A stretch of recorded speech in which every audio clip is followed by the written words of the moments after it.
Chapter 655, Relations. Gu Liangdao had not expected Bihan to be so direct, but he also felt puzzled. Put generously, people like Bihan were proud. They usually looked down on everyone and thought highly of themselves as the center of the world. Gu Liangdao had only known that Bihan had led Xin Battalion and left Xiankong Temple. But he still felt it incomprehensible that he had decided to follow this youth. He then looked at Gong Suncha standing at the side and Vermilion Bird Camp. Zhou Mo already had 2 top battalions. While this kind of strength could not rival the 4 great sects, it was much greater than the normal intermediate and small sections. Puzzlement, shock, confusion, these emotions mixed in his mind. With the 2 of you here, there's no need for me, Gu Liangdao said with disdain directed at himself. While this was just a courtesy response, it reflected Gu Liangdao's attitude. He did not know how big Zhou Mo's factions was, but he had 2 top battle generals. If he joined them, he would only be gilding the lily and it would be difficult for him to earn a position in the inner circle. His intelligence and cunning were greater than pure battle generals such as Gong Suncha and Bihan to have been able to gather such a group of people in such difficult circumstances. While Bihan was not skilled in scheming, he was perceptive. When he heard Gu Liangdao say this, he did not try to persuade any further and said coolly, "But in the future, Shixian will not be tolerant of you." The words hit the sore spot in Gu Liangdao's heart. While to outsiders he looked to have a great reputation in the Xiuzhou world and he was the top battle general from Shixian, the higher-ups from Xianxian would not support him. Ultimately, he was someone who had been categorized as something to be abandoned. To them he was an eyesore. The greater his reputation was, the more terrified the Shixian higher-ups became of him. While the higher-ups spoke good words on the surface and appeared understanding, Gu Liangdao knew that it was just to lull him into a false sense of security. Because of this, he was willing to fight in the Mo territories which carried great danger rather than return to the sect. It was most likely that if he returned to the sect, what awaited him was loss of his command. Gu Liangdao was someone who was pragmatic. After a moment of silence, he smiled freely and his expression was not disguised at all. He said openly, "The matters of the future will wait until the future. No one can have smooth sailing all the time. It is enough to have gained something from this trip." Zhou Mo and Gong Suncha couldn't help but admire this. Even the icy look in Bihan's eyes melted slightly. This little brother heard that a marshal came, is he? Gu Liangdao had a questioning look in his eyes. "We accidentally killed him." Zhou Mo tried to keep his face normal and said with slight embarrassment, "Actually, it had been a Gui that had killed him." Gu Liangdao was struck dumb by Zhou Mo's expression and even more so by the words. He stammered out, "Accidentally he killed?" He was not the only one affected. The commanders around him gaped as though they were seeing ghosts.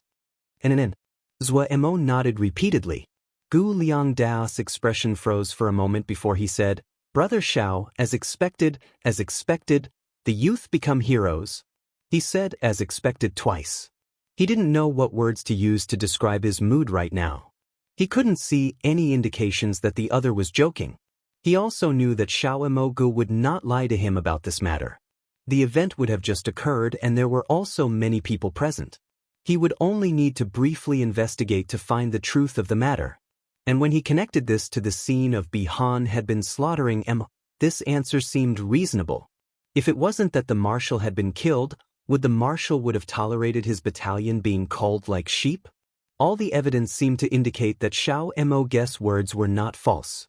But that was a marshal, not a dog, a marshal. He was equivalent to a Fanshu Xiuzhou. Even in Shixian, one of the 4 great sects of the Xiuzhou world, Fanshu Xiuzhou were rare. They either spent their years in seclusion, or they were out traveling the world. But any Fanshu Xiuzhou was a strategic power for a sect. Gu Liangdao had fought against the Mo and he had a deeper understanding of the Mo than normal Xiuzhou. In the Mo world, the martial level was the top power. They were the Mo's strongest battle generals and strongest experts. Each of them was a person that could affect the state of the 100 Savage realm. The fall of any marshal would be news that would cause all of the Mo world to shake. This was even more of a bomb than any Jie getting taken over. Zhuo Mo suddenly became even more mysterious and unfathomable in his eyes. Gu Liangdao kept his calm, but the commanders around him couldn't help but become cautious. Up until now, while the four major sects had obtained some gains, the Yaoma had not been seriously harmed. For the Imo, the fall of Marshal Yu would be greatest loss up until now. Gu Liangdao quickly recovered from his shock. He was filled with curiosity and puzzlement, but he forced these feelings down.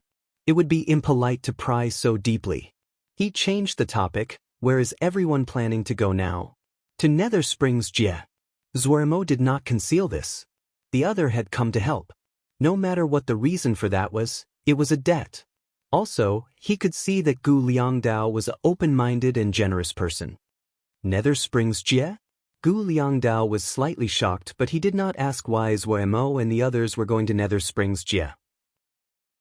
He said after some thought, Nether Springs Jie is in an extremely deep region of the Nether realm. It is far away and there are many powers along the way. It will not be an easy journey. Zhuo Mo nodded, feeling the same. Yes. Gu Liangdao took something out of his ring and handed it to Zhuo Mo. He said with a hint of self-mockery, while I am just pretending to follow orders, this little brother has to still conquer a few Jie in order to satisfy my sect. I cannot go with Brother Xiao. This Jie map is something that this little brother gained as a spoil from a fight. It does not belong to my sect. The information about the 100 savage nether realms and all of its Jie are marked on this map. I hope this will be of some help to Brother Xiao. Zhuo Mo's expression changed. The other's expression was sincere. It was a small item, but its value was several thousand jingshi and was even more valuable to Zhuo Mo. This person was cunning but open and generous in how he treated people. He really is a hero. Zhuo Mo's expression became stern and he put away the mirth in his expression. He bowed towards Gu Liangdao. Many thanks, Big Brother Gu. This little brother's true name is Zhuo Mo, and I have used the pseudonym Xiao Mo Gu while moving around in the Mo territories. Big Brother Gu, call me Xiao Mo. Gu Liangdao laughed and said, names are small matters and not worth a mention. Brother, be careful. The Mo never lack for vicious people and have a deep-seated hatred for us Xiozha. Brothers has to be careful on this journey. You also killed a marshal and your identity as a Xiozha will now most likely revealed. Now that you have become well known, the trip will no longer be a peaceful one. Big Brother Gu is right. Zhuo Mo's expression also became grave. After the fight today, his identity as a Xiozha would most likely be unable to be concealed. The interested could be detected from the gazes of the survivors of Great Peace City. Their gazes were complex, filled with hate and gratefulness, but the most common emotion was fear. He suddenly said, this little brother has a matter, please, Big Brother Gu, help? What is it? Gu Liangdao asked directly. These Mo have some relations to this little brother. Big Brother Gu, please allow them to live. Zhuo Mo said. Gu Liangdao nodded without thinking. All right. Many thanks, Big Brother Gu. Zhuo Mo said gratefully. Gu Liangdao shook his head and said, do not think of this brother as a bloodthirsty person. Fighting wars is a matter for battalions. What does it have to do with civilians? This brother has not fallen to such a low level.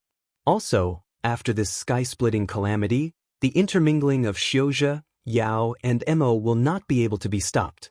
The heavens will it. There is no need for unnecessary killing. A hint of shock flashed through Zhuo Mo's eyes. This Big Brother Gu of his was a very strong person as he had expected. It wasn't that Zhuo Mo hadn't met people who recognized this, but it was not easy for the Great Four to admit this. Then they started chatting about other matters. Gu Liangdao quickly found that while Zhuo Mo was young, his vision of larger events was clear. Even though he had accomplished so much at such a young age, he did not let his ego interfere. Gu Liangdao's judgment of the state of affairs was a keen and experienced, something that a beginner like Zhuo Mo could not match. Just a few sentences would be enough to enlighten Zhuo Mo. Zhuo Mo finally understood why Big Brother Gu hadn't died under the pressure of the sect and had grown even more powerful. The two were very compatible and talked through the night. When the first thread of sunlight rose from the horizon, they seemed to wake up from a dream. Everyone knew that this was the time of separation. Zhuo Mo and the others had to go to Nether Springs Jie, and Gu Liangdao and his group had to return back to reinforce their battle lines. They received news that there were enemies harassing their front line. But the two sides were not picky people. They exchanged methods of contact and bid farewell. When he saw the figures of Gu Liangdao and the others disappear, Zhuo Mo finally turned his gaze away. The departure of Gu Liangdao's group caused the Mo survivors of Great Peace City to sigh in relief. When they heard that one of the newcomer battalions had been led by Gu Liangdao, they had been frightened half to death. In the eyes of many, Gu Liangdao was a god of slaughter. They hadn't expected Gu Liangdao to leave without even looking at them. Many people speculated that it had been Xiao Emogu who had spoken on their behalf. Their emotions were more complex. Xiao Emogu was a Xiozha and was their enemy. But if it wasn't for Xiao Emogu, the great majority of the people in Great Peace City would have died. Regardless of whether they admitted it aloud, they all knew this inside. Xiao Emogu had saved their lives. But why was a person like this a Xiozha? Many people had this conflicted thought. Zhuo Mo did not care. He did not have any bias for or against the Mo. He understood the hatred between the Mo and the Xiozha. He could also guess what they were feeling, but he did not care. It did not matter to him whether they felt grateful or hated him. He had done these things not for them, but to stay true to himself. He did not pay attention to them, and ordered his subordinates to clean up the battlefield. With Zhuo Mo's personality, he naturally would not watch and allow so many of the spoils to slip by him. That wasn't little Mo guest style. Due to Xiao Mo guest's presence, no one had dared to scavenge the spoils in the night. At this time, Princess Xia left the crowd. Chapter 656, Gu Liangdao's choice. Zhuo Mo was slightly surprised as he looked at that alluringly beautiful face. "Are you not afraid of me?" Zhuo Mo was puzzled. The other people looked at him with wariness and fear in their eyes. Yet Princess Xia approached him as usual. Princess Xia smiled alluringly. "Why should I be afraid of you? Will you eat me?" Zhuo Mo was left speechless. Princess Xia's eyes moved and seemed mischievous. "I hadn't thought that you would know Gu Liangdao. But it is fortunate for us that you know him. Otherwise, this place would even have ruins left. However, you have to be careful. It is not good for your reputation as a Mo to be associated with Xiozha. Which family are you really from? 10 Crow Celestial Apparatus is a very noble bloodline. Are you a descendant of the ancient families?" Her words were not spoken quietly, and she blinked playfully at Zhuo Mo. Listening to Princess Xia's words, many people showed expressions of relief. Princess Xia was right. How could someone that cultivated the 10 Crow Celestial Apparatus Mo physique be a Xiozha? They had never heard of a Xiozha that was able to cultivate the 10 Crow Celestial Apparatus Mo physique, much less reach the completion stage of the 10 Crow Celestial Domain. Thinking about it this way, everyone found the thought that Xiao Emogu was a Xiozha was absurd. All of the Mo present exhaled in relief. Everything would be alright if Xiao Emogu was Mo. As to his relations with Xiozha, while it was something that was frowned upon, no one cared too much. Look at those Xiozha. Among them was the famed Gu Liangdao. They didn't feel that anything was wrong. Xiao Emogu was extraordinary as expected. Being familiar with other extraordinary people was expected. The common saying was birds of a feather flock together. Someone that the Tiger General of Xixin treated so respectfully, how could Xiao Emogu be a normal person? Unconsciously, the terror in their eyes weakened and transformed into respect. No matter where you were, people would respect the strong. Zhuo Mo's expression froze on his body. He now understood what it meant to make black into white. Princess Xia's silver tongue could make dead people become alive. Her speech was meant to help remove the suspicion people had of him. Even though it could not make everyone believe it, people such as Zhu Ku and a few others still had suspicion in their eyes. It was enough to fool the normal people. To them, the 10 Crow Celestial Apparatus was absolute proof. As to the Xiozha under Xiao Mo guest's command, those were even easier to explain away. Xiao Emogu and Gu Liangdao had a good relationship. It would therefore be normal to have some Xiozha under his command. Looking at this battalion, the Mo were the primary core. Looking at Princess Xia smiling as she spoke, Zhuo Mo knew that this woman had guessed his identity. However, he was still surprised that she had stepped out to help him. Zuoremo smiled but did not speak. In the eyes of everyone else, his silence and expression caused them to feel even more mystery from him. Xiao Mo's origins were probably extraordinary, as Princess Xia had said. Zuoremo set up Jinji and blocked off all sound. "Thanks," he said seriously. Princess Xia smiled beautifully. "How will you thank me?" Zuoremo scratched his head. "Speak." Princess Xia looked deeply at Zuoremo as though she wanted to say something, but when the words reached her mouth, it became, "Where are you preparing to go next?" "Nether Springs Jie." Zuoremo did not conceal it. "Nether Springs Jie?" Princess Xia had a shocked expression. "That place will not be easy to get to." "Yes." Zuoremo nodded. Looking at the determination on Zuoremo's face, Princess Xia did not try to persuade him from his journey. She smiled and said, "Remember to visit me if you have the time. Don't forget that you still owe me a favor." "Yes." Zuoremo responded with a serious expression. Detecting the seriousness in Zuoremo's tone, Princess Xia felt strangely happy. She suddenly asked, "Will you tell me your true name now?" As expected, she had seen through him. But for some reason, Zuoremo felt his mind relax. "Zuoremo. Zuoremo. Zuoremo." Princess Xia murmured, and then she suddenly burst into laughter. Xiaomogu, you're really a little hoodlum. Even your fake name is so stylish." Looking at Princess Xia arching back as she laughed, Zuoremo's mouth curled up. The laughter faded. Calm and a distance separated them. The two of them knew that after their farewells, it was unknown if or when they would meet again. Looking at this face that could not be said to be handsome, in this moment, Princess Xia suddenly had an impulse to throw away everything and run away with him to Nether Springs Jie. This impulse caused her determination to waver, but she quickly hid the thought deep inside. She thought of the wish she had made that night, and her gaze became determined. She raised her face and smiled brightly like sunlight. "Hug me goodbye." Zuoremo stilled. He opened his arms and lightly embraced this woman that was so smart and he could not understand. "Have a peaceful journey." The murmur was like a breeze. She released her arms and her smile was bright. As one of the most popular topics in the shoujo world at present, Gu Liang Dao's every move attracted attention. In a short few days, the news of Gu Liang Dao's interaction with a mo called Xiao Mogu had spread. The information on this Xiao Mogu was quickly discovered. This Xiao Mogu was not an unknown M. However, what puzzled people was that this Xiao Mogu had first become famous in the Yao territories. The prison-breaking battle and defeating Corps Commander Yu Heng. All those events had happened in the Ten-Finger Prison. Yet the Xiao Mogu in these rumors was Mo, and this puzzled many people. Was this guy a Yao or Mo?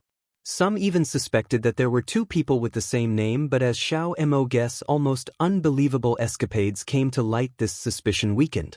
It was very unlikely that two experts who were both called Xiao Mogu had appeared at the same time. And when the Shioja thought of the possibility there were two such talented Yaoma, they were more willing to believe that it was one person. Of all the incidents, what was most eye-catching was Xiao Mogu had killed Marshal Yu. When many people read this, their first response was that their eyes had seen it wrong. Then, all kinds of information corroborated the accuracy of this news, and it caused a great furor. But what was most controversial was that Gu Liangdao had helped Xiao Mogu. The rumor that the Tiger General of Shixian was in cahoots with the Mo spread, and once it did, it caused a wave of discussion. All kinds of insider information and speculation flew about. What was even more interesting was that Shixian was silent and did not publicly clarify the situation. Shixian's attitude caused those speculations to seem to be the truth. Was Gu Liangdao truly in cahoots with the Mo? Furious discussion filled the world. In a matter of days, the great hero fell off the pedestal and was spat upon by the world. Gu Liangdao's face was dark.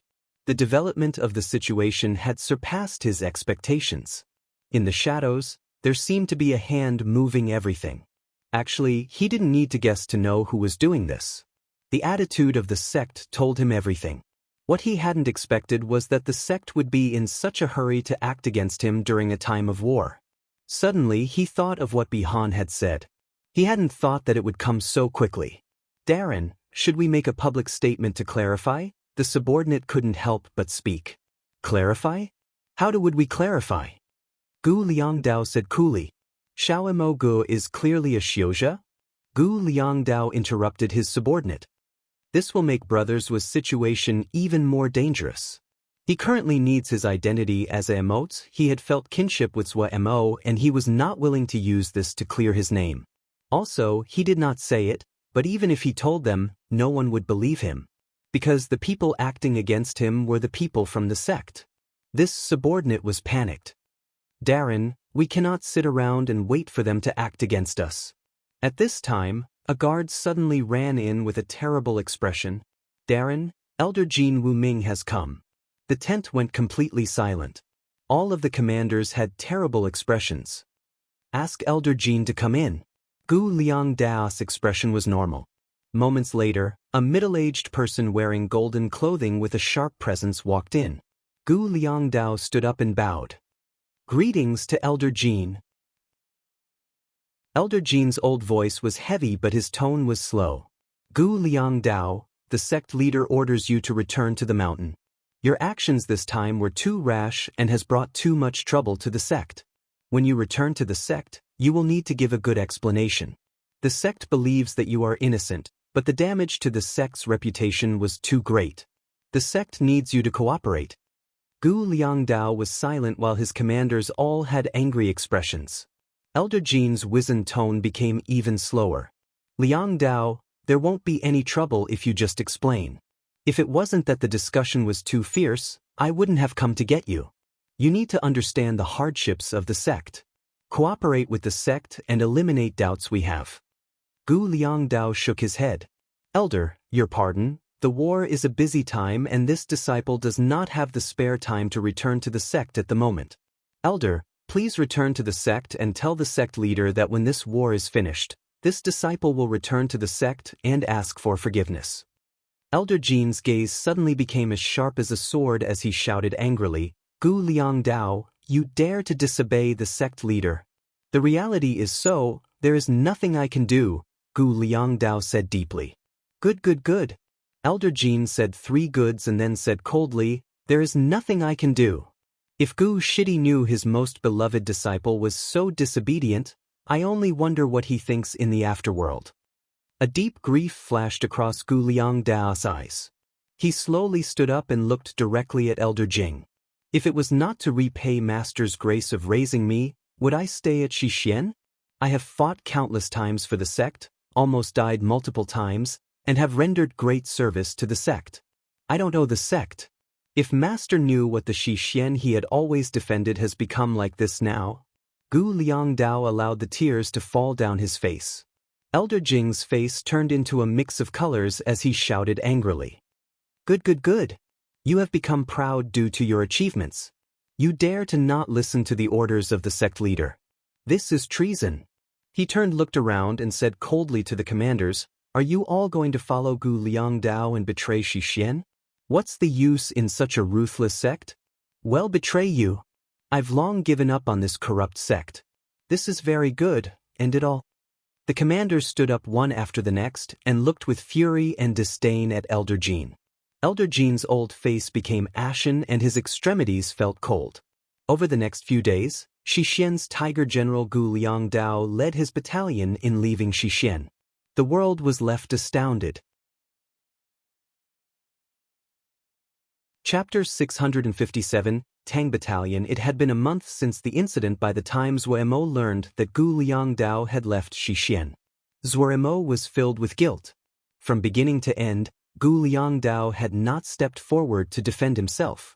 There was much speculation about Zuemo's identity, but most of it focused on his identity as a Yaoma. He believed this was the reason for Gu Liangdao's silence. The two had exchanged imprints. Zuemo thought for a moment and then wrote a letter to Gu Liangdao thanking him for keeping the secret and asking what he could do to help. A paper crane quickly flew back into Zuemo's hand. Gu Liangdao's letter was very short. He had just finished a battle when he wrote this letter. In the letter, Gu Liangdao wrote that he had already sealed the chaos rift connecting to Xixian territory and they would no longer receive any supplies in the future. He had taken over 15 mo jie and was planning to manage them so he could be self-sufficient. Right now, everything was good and there was no immediate worries. Zuoremo was relieved after reading this. 15 jie, even if it was only 15 small jie, was enough to support Gu Liang Dao's battalion. However, these 15 jie they occupied were mo territories and the mo had a deep hatred of Xiuzhe. It would not be simple for Gu Liang Dao to govern these 15 jie. However, Gu Liang Dao shouldn't have any problems in the short term. Zuoremo decided that after he went to Nether Springs Jie and returned to Cloud Sea Jie, he would set up a transportation formation to Gu Liang Dao's territories. They could then travel freely and help each other. Zuoremo threw away his worries about Gu Liang Dao and started to ponder his present situation. In this past month, they had been traveling at full speed. It had to be said that the name of Xiao Emogu was famous in all of the Mo territories. Defeating the Yu frontier guards, killing Marshal Yu, having a good friendship with Gu Liang Dao, and so on. This made the name of Xiao Emogu an intimidating one.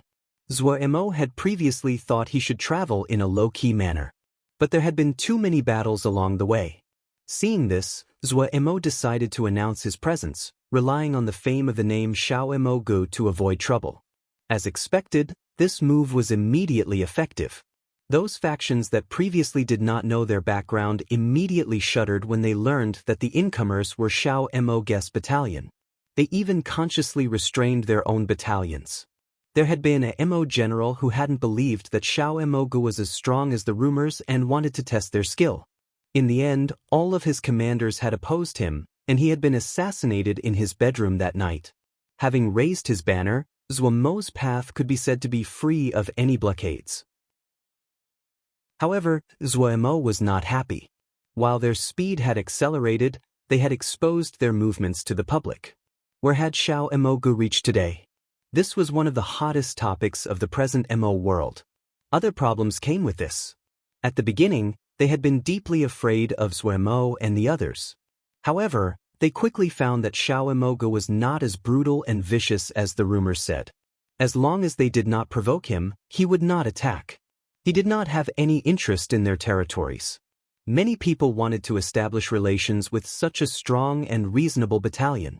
Even if they could not form a relationship, it would be good to curry favor. Consequently, many messengers came every day with gifts and invitations for Zuomo's group to be guests.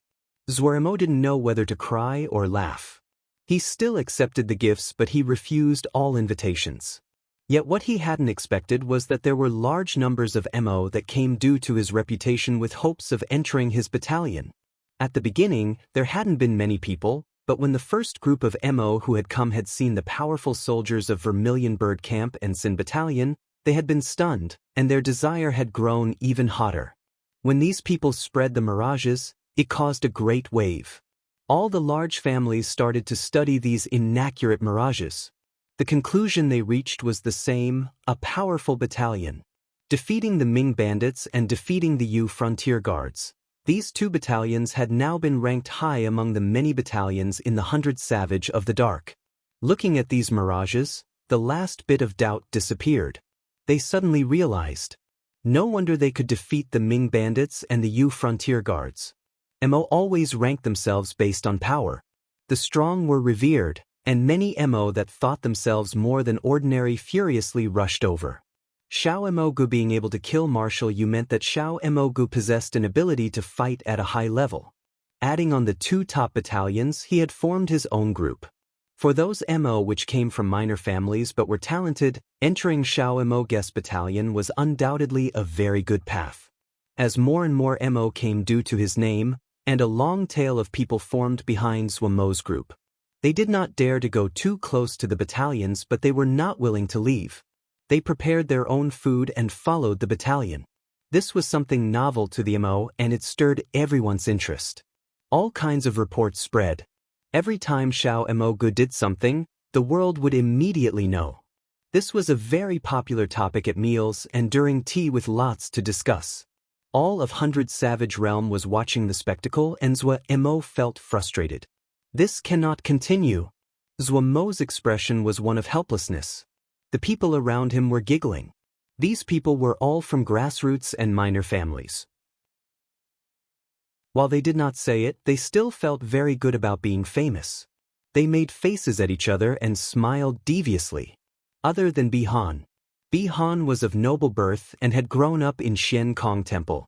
He had become immune to the reverent gazes from others a long time ago. His icy face was eye-catching. However, everyone knew his personality and did not care about his icy face. "I'm being serious," Zuo said with a serious expression. "We don't know how many spies are mixed with these people. Each of our movements is being monitored. This is very dangerous." Everyone put away the mirth on their faces. They had all fought their way out of death on the battlefield and understood the danger more than the average person. "And very dangerous." Gong Sun Cha smiled bashfully. Seeing Lil Miss Darren's smiling face, everyone's heart shook. Everyone think of a solution. What would be good? Zuo had an expression of hardship. "Kill them all," Bihan said coolly. The entire tent was silent. Everyone was frightened by Bihan's crisp and brisk words. There were a few among them for whom it was the first time that they were attending a meeting.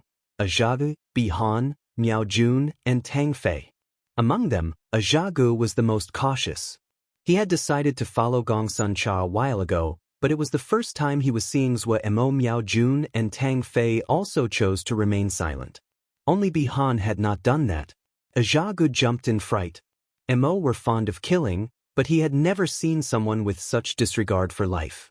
Miao Jun's pupils shrank. Tang Fei's expression became furious. She was a righteous person and disliked Bihan, who behaved like a serial killer. Before Tang Fei spoke in opposition, Zuo shook his head. "It is not suitable." Zuo was not a madman like Bihan. While he was not soft when fighting an enemy, but he would not be able to do something like killing all these mo that came due to his reputation without a cause. Gong Sun Cha said, "Since they have come for you, then why don't we recruit the outstanding ones?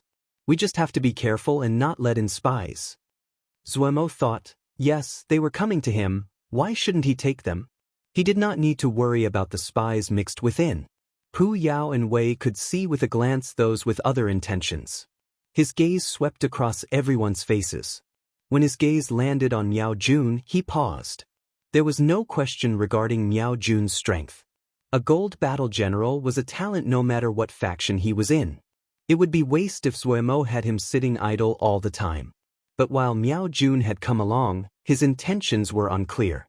Miao Jun had never disguised this, but he did not speak to reveal the reason he followed Zuo. Because of this, Zuo had some hesitations about him. When his gaze swept across Tang Fei, who stood beside Miao Jun, his eyes lit up. This little girl had a strong sense of justice, was stubborn and focused. She would not accept any flaws. Since she had agreed to Tao Xing's suggestion to follow him, she would not ever regret it.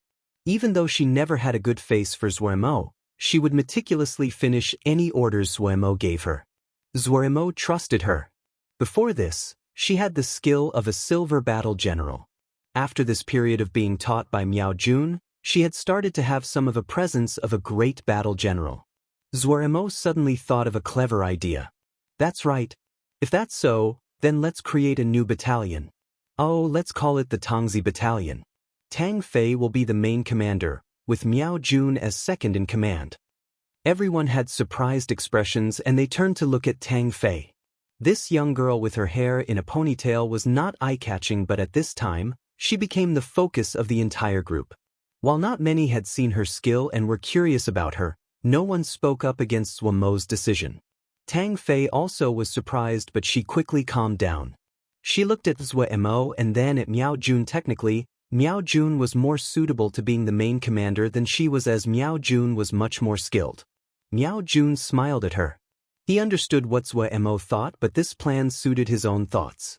While the two sides had not explicitly said this, but in truth, Tang Fei was his student and he liked his student very much.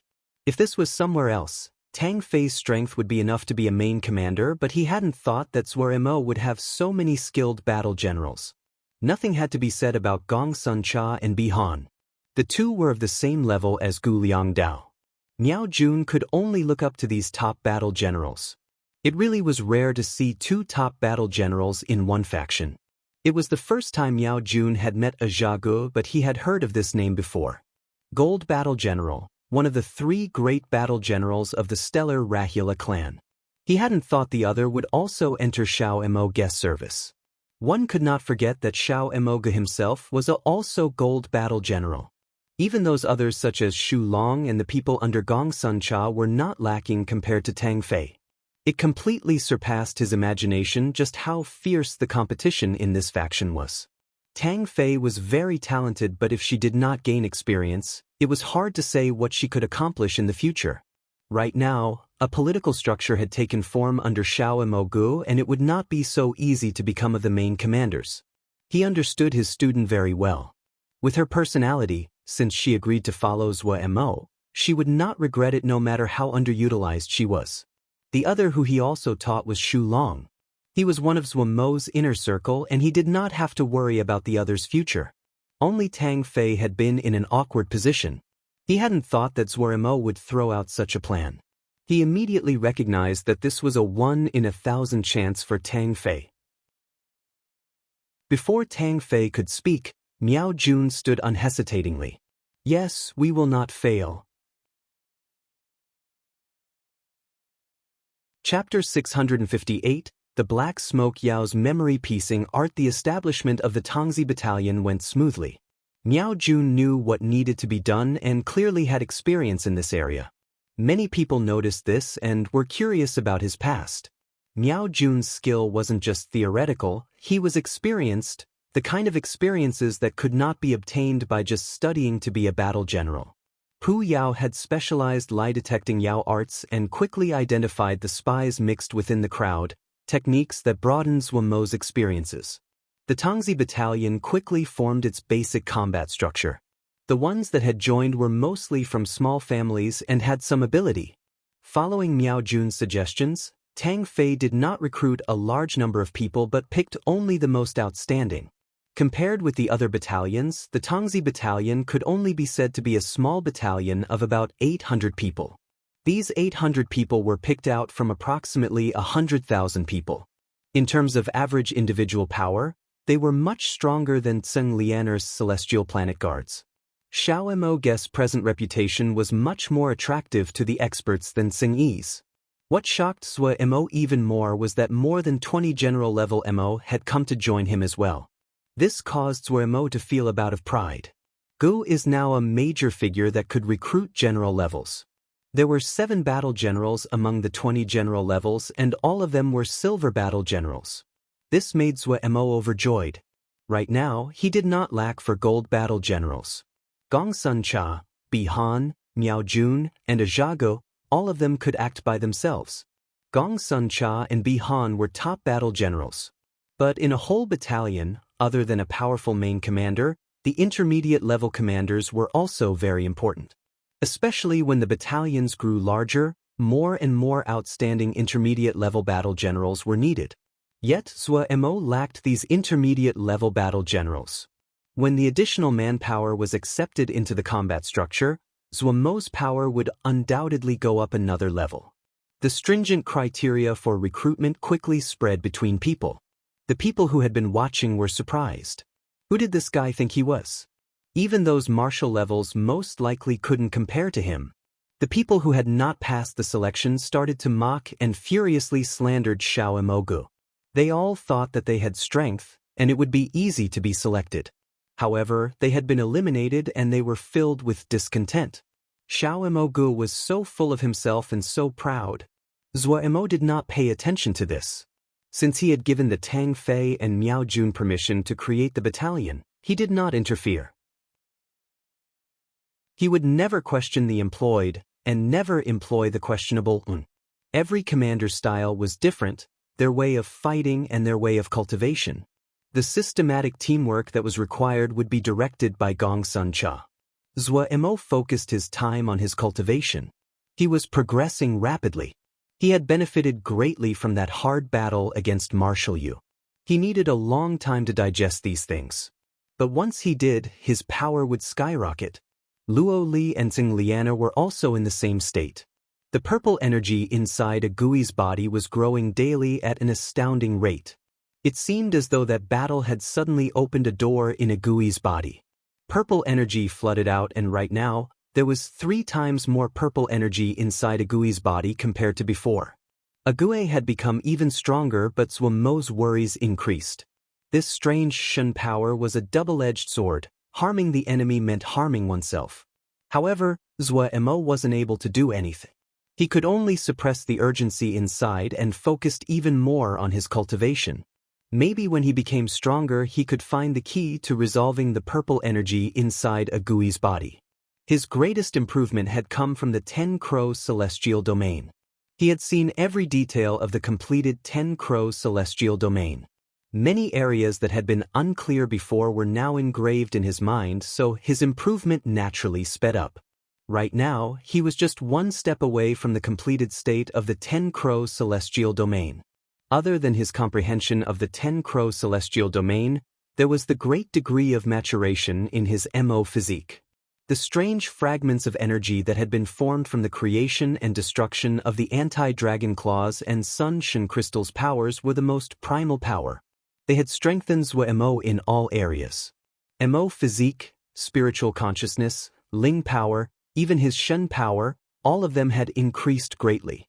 This was the most wondrous power that Zhuomo had ever seen, but when he thought of it, he found that it really was lucky. Both the Sun Crystal Seed and the Anti-Dragon Claw were ultimate treasures of the world. Obtaining one would mean a person had great luck. Having obtained 2 at once, even Zhuomo sighed in shock at his own luck. The MO matrix that had formed with the Anti-Dragon Claw had become dim as the Anti-Dragon Claw became silent and seemed to have gone into hibernation. Zhuomo was slightly disappointed by the slumber of the Anti-Dragon Claw. He had originally thought that he could carry this weapon around and dominate in all directions. Now his wish had gone up in smoke. However, it was good that he didn't need to carry such an enormous thing on his back. In Zhuomo's sense of beauty, that thing was really ugly. The 3,000 threads of worry did not change and now became the strongest weapon that Zhuomo had. Zhuomo felt that he really didn't have enough time. There were all types of cultivation he could work on, but each one would take up a large amount of time. Just as Zhuomo wanted to cut himself in half to get more work done, the black smoke Yao ran over while appearing secretive. "What is it?" Zhuomo looked at the other's cunning face and muttered inside, "Did this guy do something bad again?" Then he felt slightly puzzled. Zhuomo would feel it was normal if it was the orange-haired Yao doing this. But in his mind, the black smoke Yao was usually calm, steady, and well-behaved. "Boss, let me show you something." The black smoke Yao lowered his voice and looked around. Had this guy really stolen something? Zhuomo felt even more puzzled. He took what the black smoke Yao handed over. It was a little paper card with some words written on it. Zhuomo looked with bewilderment at the black smoke Yao and then skimmed through. When he saw the first phrase, he was stunned where he stood. There wasn't much content on the paper card and he quickly finished reading it. Zhuomo finally came out of his daze. 2 spots of red made their way onto his cheeks. This expression would only occur in one circumstance: Xiao Gu had struck it rich. The steel's text. Zhuomo forced himself to be calm, but his voice still went off tune. The black smoke Yao lowered his volume and said carefully, "Boss, you know that I am weak. In order to stop Lin Qian and to create an opportunity for Big Orange and the others, I charged for the steel." "Then you remembered it?" Zhuomo's voice was excited. "It is not so simple." The black smoke Yao grimaced. "I have a rare skill that not many know of. I have an eidetic memory. However, I only had a cursory glance as Lin Qian reacted too quickly. I recalled this event a while ago, and then I noticed I could recall some of the text on the steel. But it was all very blurry and I had to use memory-piecing art to slowly piece it together." Memory-piercing art? Zhuomo was slightly shocked. He had never heard of this Yao art before. Pu Yao suddenly spoke. "It is a type of support Yao art. It can replay past events in the mind like a puzzle coming together. It has the benefit of improving memory. When one reaches a high level, they will gain an eidetic memory and can browse their memories at any time. However, this kind of Yao art is easy to learn but hard to master. It doesn't have any big uses. Only those old researchers would spend energy on things like this. Zuemo was very shocked. So there were Yao arts like this. The black smoke Yao was slightly embarrassed. My talent is average. In order to help my cultivation, I cultivated the memory piecing art. My eidetic memory only came about after I started cultivating this. But the time has been short and I only got a short glance at the steel's text. My impression is very fuzzy, but I still decided to try with the memory piecing art. This is the content that I have pieced together using the memory piecing art. It is not very complete and am not sure if the content is accurate. When he talked about this, the black smoke Yao was slightly embarrassed. He had gathered his courage for a long time before he had come to find Zuemo. He knew that the steel text was important, but what he had pieced together was incomplete, and he didn't even dare to say that it was accurate. In cultivation methods, the difference of one character could cause a great misunderstanding. He didn't know if this thing he had was accurate and therefore have any value. Boss, just take a look, don't cultivate it. When the black smoke Yao finished saying this, he felt his face flush. Before Zuemo could speak, he had run away. Zuemo laughed. This black smoke Yao seemed calm usually, but he was truly adorable. His gaze landed quickly on the little card in his hand. There are some mistakes, but the general parts seem correct. Pu Yao's voice was filled with excitement. So that is how it is. So that is how it is. In comparison, Wei was much calmer. Not bad. The two quickly picked out the mistakes on the paper. Of the two, one was an old Yao that was thousands of years old, the other came from an ancient tribe, and their knowledge was not something that Zuemo could rival. As expected, Zuemo found that the places in the content where he had felt that it was rough were now much clearer. Shi Ziming had not tried to shroud this in mystery. The few phrases caused Zuemo to see a whole new world. Almost unconsciously, the Shen power in Zuemo's body started to move. This time, there was no delay. When his thought formed, his Shen power would follow. A strange feeling formed. His spiritual consciousness spread from the dantian in his head, while the dantian in his abdomen was unusually active. Threads of Ling power spread happily from his abdomen and flowed endlessly along his channels. The power grew like branches from the main channels and innervated every inch of blood and flesh. Ling power, spiritual consciousness, and Mo physique formed a complex and gigantic system. A phrase from the paper card flowed across Zuemo's mind and he suddenly had an epiphany. He finally understood what the key to the loss of Shen power was. The origin of spiritual consciousness was the head. The power was formed from the inside, from the soul, and then released. The Mo physique was the exact opposite. Power originated from the physical body and the power went from the outside to the inside. Ling power was the bridge between the two. It was formed in the dantian and spread throughout the body by the channels. It permeated the blood and flesh, but also into the soul. When this system became clear in Zuemo's mind, his body suddenly shook. The three powers began circulated unconsciously. They joined together, but they were also clearly divided. As they continued to circulate, Shen power formed. Zuemo's body reached a state of harmony. Each power went about their own duties, but they were of one mind, one existence. He felt he was stronger than he had ever been. His body was like the universe, full of life and immortal. A strange emotion filled his mind. It was not the strength of his power, but the harmony of his body and soul was powerful as one. Editor's notes. 1. I think this is a reference to famous work. I want to say it is a line spoken by Cao Cao in Romance of the Three Kingdoms. Also, does anyone think that a Gui's purple energy grows with how strong Zuemo gets? He powers up, she gets worse. Clearly a connection. Chapter 659, Li Xian, you have worked hard these past few years. The sect leader's voice was heard from above. The tone was filled with gratification and affection. The disciples looked at their little shimmy standing in the hall like a goddess. Many people had expressions of love, but there was also a bit of respect and fear in this love. Compared to her flighty and mischievousness attitude in the past, the present Li Xian looked much more steady and even more beautiful. Once she had only been a playful little girl, now there was maturity and a presence that was hard to describe. Looking at the calm and steady figure in the center, many of the disciples couldn't help but feel emotional. Their little shimmy that had been favored for so many years had grown up to become a leader. There was a faint friendly smile on her face that caused people to feel good. When people were not paying attention, she blinked her eyes playfully at the sect leader, and the sect leader returned an affectionate smile from the corner of his mouth. He was filled with pride. His granddaughter had lived up to his hopes. However, he quickly hid away the mirth on his lips and said in a stern voice, "I have gathered you all here today to assign missions to each of you."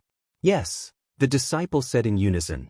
1 month ago, Heavy Wuxia was taken over by the MO. The MO were cunning and sealed off all methods of communication, so we didn't discover this until 5 days ago, when they had took over 3 nearby Jia, including Bright Jing Jia. The disciples were astounded, their faces full of disbelief. They didn't know where Heavy Wuxia was, but every disciple knew where Bright Jing Jia was located. Bright Jing Jia was only an intermediate-sized Jia, but it was an important producer of Tianhuan's Jingshi, including a special kind of Jingshi called Bright Jingshi, which was only produced in Heavy Wuxia. Bright Jing Jia provided large amounts of both Jingshi and Bright Jingshi for Tianhuan, an important resource Jia for Tianhuan. But the noisy hall quickly quieted down. Tianhuan was one of the 4 great sects, and their disciples were all disciplined. After the initial shock, they quickly recovered their calm. The sect leader was very satisfied with the performance of the disciples. "The importance of Bright Jing Jia to us does not need to be stated, I believe that you all know," the sect leader said coolly. "The elders in the sect all have important missions and cannot go. So the mission will be given to you this time." "Tumen, this disciple is here." Shi Tianman stood out. "Do you have the confidence if this matter is handed to you?" the sect leader said. "I will not fail," Shi Tianman said seriously. "And you can select the personnel and battalions that you want. I only have one condition, take back Bright Jing Jia in a month," the sect leader said coolly. "This disciple understands." Shi Tianman responded with a calm expression and no panic at all. The sect leader showed a satisfied expression. "Grandfather?" Li Xian shook the sect leader's arm with a pout. All right. If you keep shaking, grandfather will break apart," the sect leader said with a smile. His eyes were narrowed and he had a relaxed expression. "You have done well. Even your Gui Shu praised you." Not bad," he said "not bad" twice, which showed just how proud he was. Gui Shidi was a strict trainer who did not spare people due to their relationships. It was extremely difficult to earn praise from his mouth. He felt very proud that his granddaughter had received praises from Gui Shidi, who was famed for his strictness. "Ha, of course, look whose granddaughter I am." Li Xian giggled. The sect leader was very pleased by the flattery, but he still pretended to be stern and coughed lightly. "But do not be too proud, you must know." Seeing that her grandfather was about to start lecturing her again, Li Xian felt her head about to swell. She hurriedly changed the topic. "Grandfather, you summoned me back with such urgency, is there something important?" The sect leader was distracted and the smile on his face disappeared. He showed slightly worry. "Your Xiaorong Xixiang is not in a good situation." "What about Xiaorong Xixiang?" The smile on Li Xian face disappeared and she asked urgently. "He first suffered a loss to Mu Shi and then again to a person called Gong Suncha. While his situation is not good, there is no danger temporarily." "Mu Shi of the Palace Lakewood clan?" Li Xian response was quick. "Yes, I hadn't thought that the Palace Lakewood clan would have such an outstanding member in their younger generation," the sect leader said emotionally. "Then who is Gong Suncha?" Li Xian brow furrowed. She tilted her head and looked with an expression of curiosity. At this time, she finally looked as playful as she did in the past. "This person is not well known and it isn't known where he came from, but he is very strong." The sect leader's expression was grave. "It has been some time since the battle. Gong Suncha is very mysterious and we only recently identified which faction he belonged to." "Which faction?" Li Xian blinked her eyes curiously. She was surprised that Mu Shi had defeated Xiao Rong Xixiang, but that was within the range of normality. Palace Lakewood clan was one of the famed families in the Yao world and had a long history of producing outstanding battle generals. But this something Cha was able to defeat Xiao Rong Xixiang as well. She was shocked. She knew just how strong Xiao Rong Xixiang was. Among the younger disciples in the sect, only Tianman Xixiang could rival him. Xiao Imogu. The sect leader said 3 words. Li Xian'er's face was puzzled. Who is he? This person is very mysterious. The sect leader's expression was grave. You have just returned and there are some things you do not know. First, Xiao Imogu and Gu Liangdao are good friends. Just a while ago, Gu Liangdao suddenly left Xixin. The cause of this was this Xiao Imogu. Li Xian'er exclaimed and wasn't able to maintain her calm. Of course she knew who Gu Liangdao was. Xixin's tiger general, the undoubted top battle general of the younger generation. Such a person had betrayed their sect. If it wasn't that the person who was telling her this was her grandfather, she would have had a hard time believing it. The sect leader seemed to not see his granddaughter's shock and continued. No one can say what Xiao Imogu's background is. Even now, we are uncertain about whether he is a Yao or Mo. He had gone into the 10-finger prison and activated a prison-breaking battle. This person isn't just strong, he is an outstanding battle general. He defeated Corps Commander Yu Heng of the Regular Corps, a gold battle general. Li Xian'er's mouth was open wide. Her face that was usually filled with smiles was full of shock. The sect leader did not stop and continued. Xiao Imogu then appeared in the Mo's Great Peace City. Li Xian'er recovered and hurriedly asked, "The Great Peace City with the Great Peace Mo steals?" "Yes." The sect leader said sternly, "Do you know about the Great Peace Treasure Pavilion?" "I know." Li Xian'er nodded obediently. "I have read about it in the records." The sect leader nodded. "We have always had our people in Great Peace City because of the Great Peace Treasure Pavilion. That is also why we know such much about what happened at Great Peace City." Li Xian'er did not interrupt and listened curiously. Xiao Imogu suddenly appeared at Great Peace City. When he appeared, he made a flamboyant appearance. He caused the worldly apparition Shifting Star Sands, killed Xin Yu who had comprehended the Peacock King plume.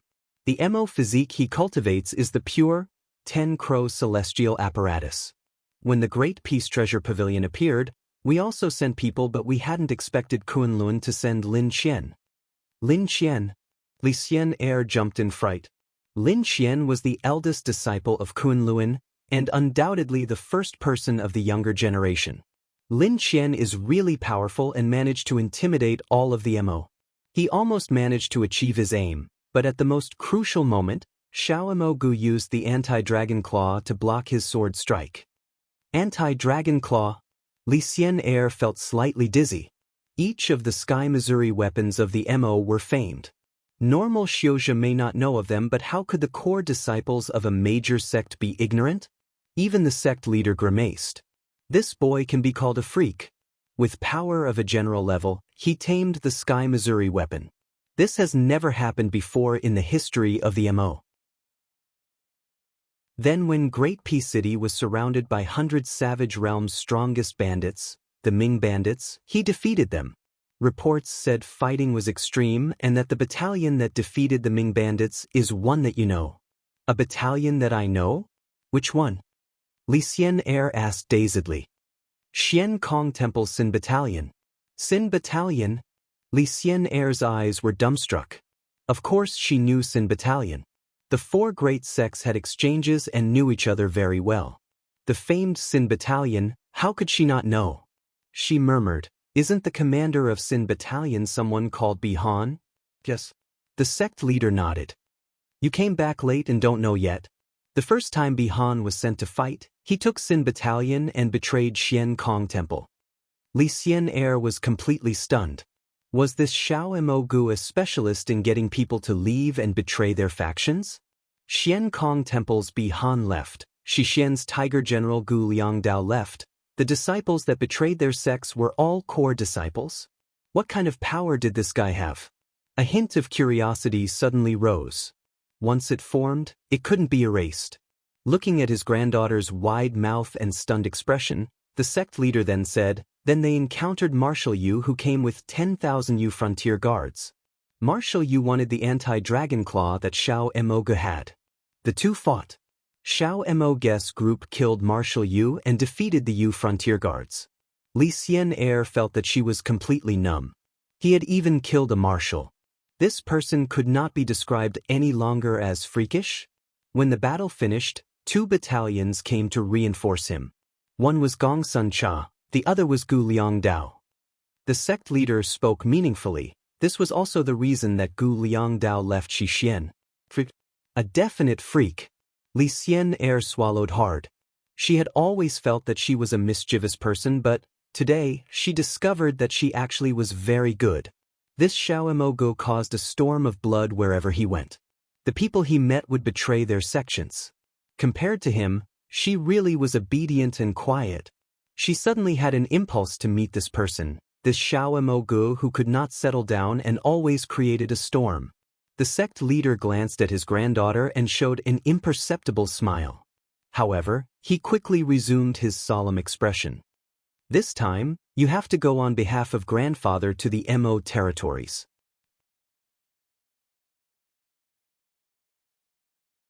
Chapter 660, Destiny. Finally having guidance on how to comprehend Shen power, Zhuo Mo's control over the Shen power inside his body greatly increased. Zhuo Mo had to admire Shi Ziming. He was a great person indeed.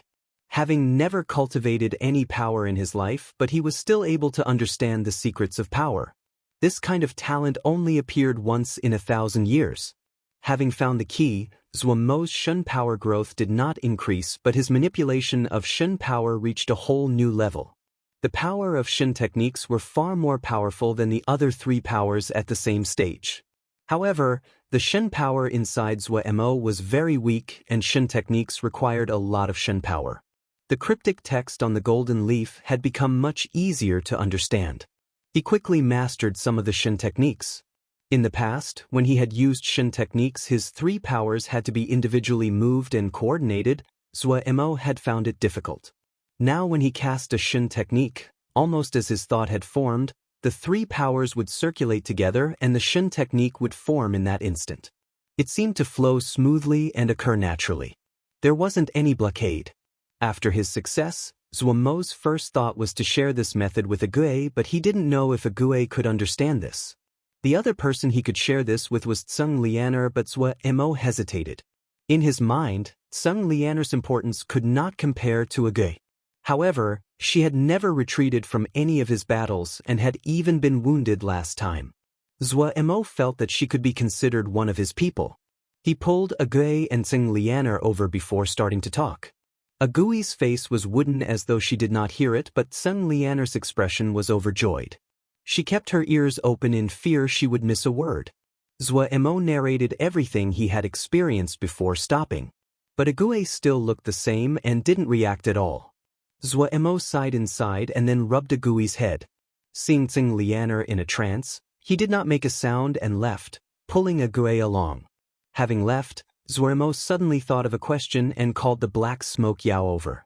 Zhuo Mo said with a serious expression, "The thing you gave me is very useful. Tell me what you want." The black smoke Yao understood Zhuo Mo's meaning. Zhuo Mo wanted to thank him. He thought for a moment and then said calmly, "My talent is average, but Big Orange's talent is very good. Boss, teach him more." Seeing the black smoke Yao calmly giving his chance to Big Orange, Zhuo Mo was moved. He said with a smile, "Everyone here are brothers. Even if you don't ask that, I won't hide anything from him. This is me thanking you. If you have something you want, or some wish, as long as it is possible." The black Sum Yao shook his head calmly. "Boss, you also say that everyone here are brothers. Since we are brothers, isn't this something that should be done? Boss, if you go around thanking us for this and for that, aren't you making us outsiders?" Zhuo Mo stilled at the black smoke Yao's words. The black smoke Yao had a calm expression that seemed to be full of sincerity in Zhuo Mo's eyes.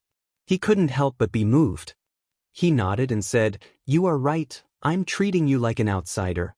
Zhuo decided secretly to find a set of suitable Yao arts for the Black Smoke Yao. If he didn't have any, then he would make one. While Zhuo's present strength had not reached martial level, his understanding of power may not be less than that of a martial. He knew the mysteries of Shun power and had experienced even higher level power. He had an understanding of the quality and direction of power that surpassed his strength. Darren, they are going to Nether Springs Jie, a scout respectfully reported. Xiao Mo's destination wasn't a secret and many knew. Nether Springs Jie? Jiang's eyes flickered across the Jie map and quickly landed on a faraway place. His expression was calm and serene. The scout lowered his head and didn't dare to breath. Ever since Feng Yushiji had been killed, Darren had become even more silent and cold. The commander's fear of him grew by the day. You are dismissed. Jiang waved his hand. The scout released a breath and hurriedly responded respectfully before carefully retreating. After the scout left, Jiang's eyes did not leave the Jie map. A moment later, he seemed to sigh and murmur, Bihan. On the desk beside him, a paper that had crease marks had the newest orders from the sect. Kill the traitor Bihan. Exterminate Xin Battalion.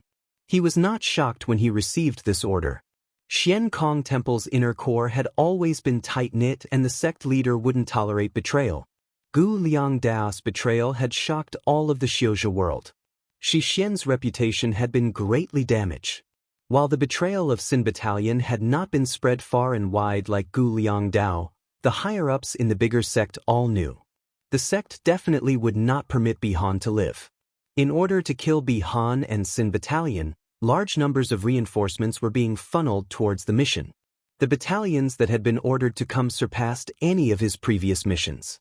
Jiang felt complicated feelings. Who could have thought that the biggest action of Xian Kong Temple in the last 1,000 years was to kill a traitor? Xin Battalion and Jiangzi Battalion, Bihan and Jiangzhi. Two core battalions, two young battle generals that had rivaled each other since childhood. They were about to welcome a destined battle of life and death. Even people like Jiangzhi who had a strong mind couldn't help but sigh. Xiaomoge. This unfamiliar name entered Jiang's vision. Unbelievable fights, each could almost be called miraculous. Jiangzhi was filled with curiosity towards Xiaomoge.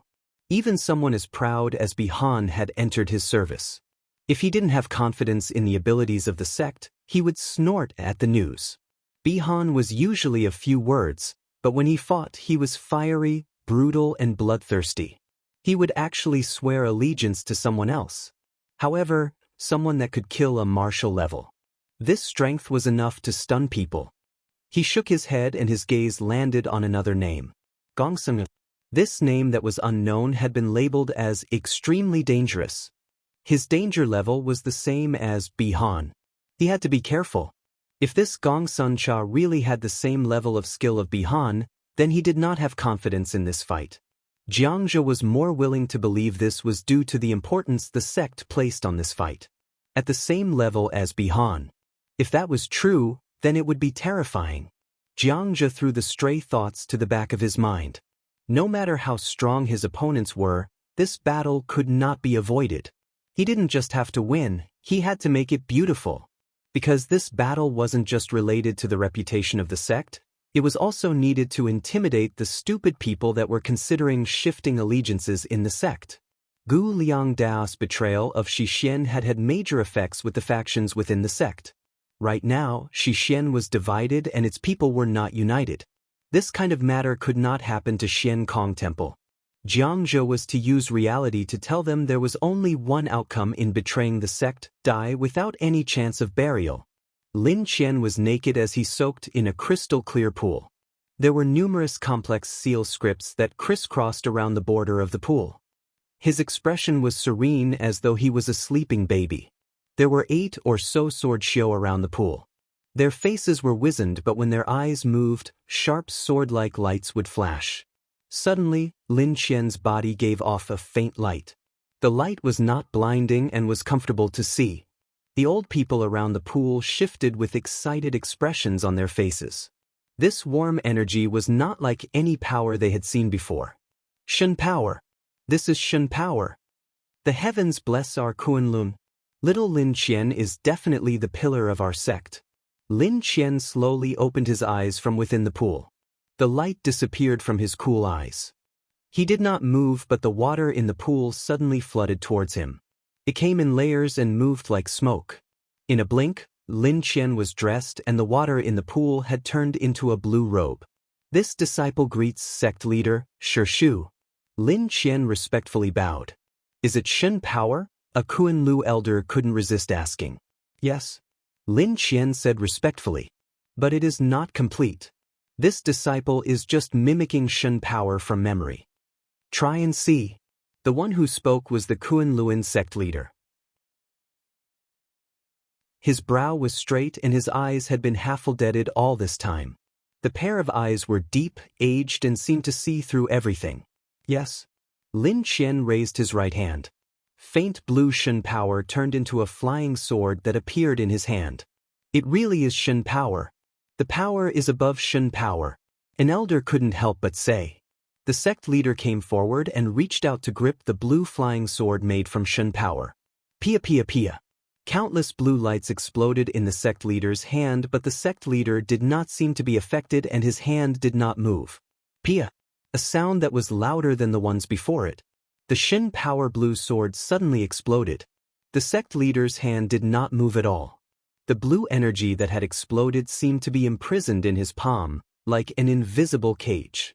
The lights flashed, but they were unable to break free. The sect leader only took away his hand after the light faded. He said coolly, "It is more domineering than Ling power and about twice as strong. However, if one wants to cultivate Shen power, they will have to cultivate all three powers." Lin Qian was floored by the sect leader's deduction. As expected of the sect leader. He saw it at a glance. Lin Qian said respectfully, "Yes. All three powers?" The other elders frowned. Kunlun had yearned after Shen power for a long time, but they had never gotten it. If it wasn't that Lin Qian had fought against Xiao Mogu and the others and experienced Shen power, they still wouldn't know anything about it. They hadn't expected Lin Qian to have such high comprehension that he could create the initial form of Shen power after one battle. These Kunlun elders had been at the height of their joy and thought that Shen power could be taught widely. But when they heard that the sect leaders say that all three powers were required, they all frowned. In Kunlun, there were very rarely those that could cultivate three powers together. In other words, the great majority of disciples were not qualified to cultivate Shen power. In this case, the utility of Shen power would be deeply underscored. If a new disciple started training now, they wouldn't know how long it would take until they were able to fight. The state of affairs was so chaotic now they could not afford to wait. The sect leader's eyes that seemed to see through everything opened slightly. He looked towards Lin Qian and changed the topic. Tell us about the impression those people cultivating Shen power gave you. Lin Qian closed his eyes and thought back. Then he opened them. They cultivate different Shen power. Xiao Mo Guess Shen power is domineering and burning. The two women next to him have an eerie and a cold power.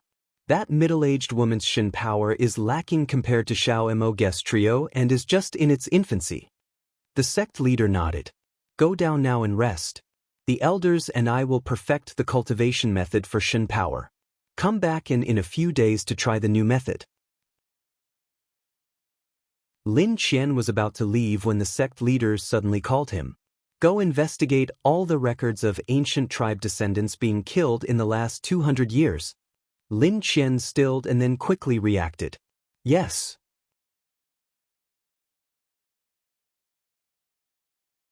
Chapter 661. The orange-haired Yao learned the Yao arts that Zue Emo taught on the first try. The orange-haired Yao laughed into the sky. His bright orange hair floated around like a ball of fire. He was very smug. Things like Yao arts cannot satisfy a genius like me. Owen felt this guy was an eyesore no matter how he looked. He said disdainfully, with just the amount of ability you have, ye can beat your teeth out with just a finger. The orange-haired Yao was furious. Come. Let us fight 300 rounds. The first one to flee is a dog. Owen glared back angrily.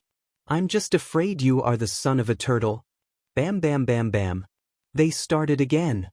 Nan Yu covered her forehead and said with an expression of helplessness. It will be fine once you are accustomed. The black smoke Yao did not change expression. Ming Juzi and Song Zhe raised their heads at the same time and looked at each other before lowering their heads to go back, concentrating on their own cultivation. Zue Mo had taught them new Yao arts, but what was most valuable was that he had taught them about the lessons in the Great Peace Mo steels. Each of them had been given a copy of the text from the Great Peace Mo steel. The great skill that Zue Mo had displayed with all kinds of Yao arts had immediately attracted their attention. There was also a group of flower Yao that listened to his lesson with them. Only a one who cultivated Mo skills was an aberration.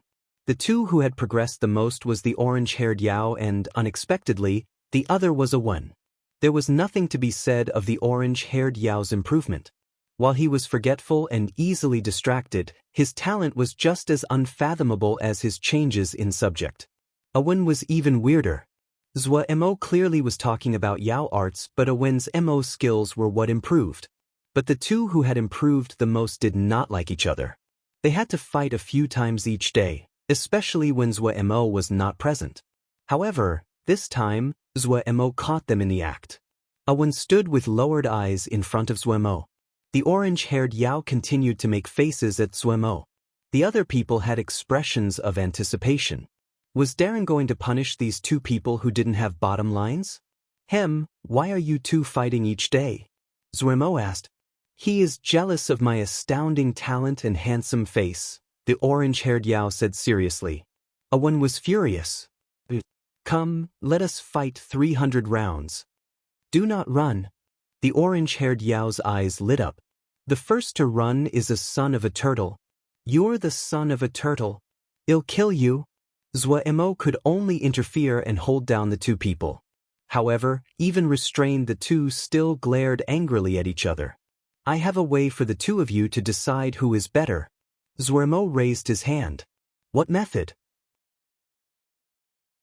One of you cultivates the Mo physique, the other Yao arts. It is naturally you cannot compare against each other. Yes. The two nodded. They disliked each other, but the two were cultivating completely different things, so they could not see who was better except by fighting. If this is the case, why don't the two of you cultivate the same thing? Then wouldn't it be easy to see who is better? Zue Mo baited. Boss is boss, just as good as I am, able to think of such a good idea. The orange-haired Yao laughed. I want you to accept your loss. Awen snorted.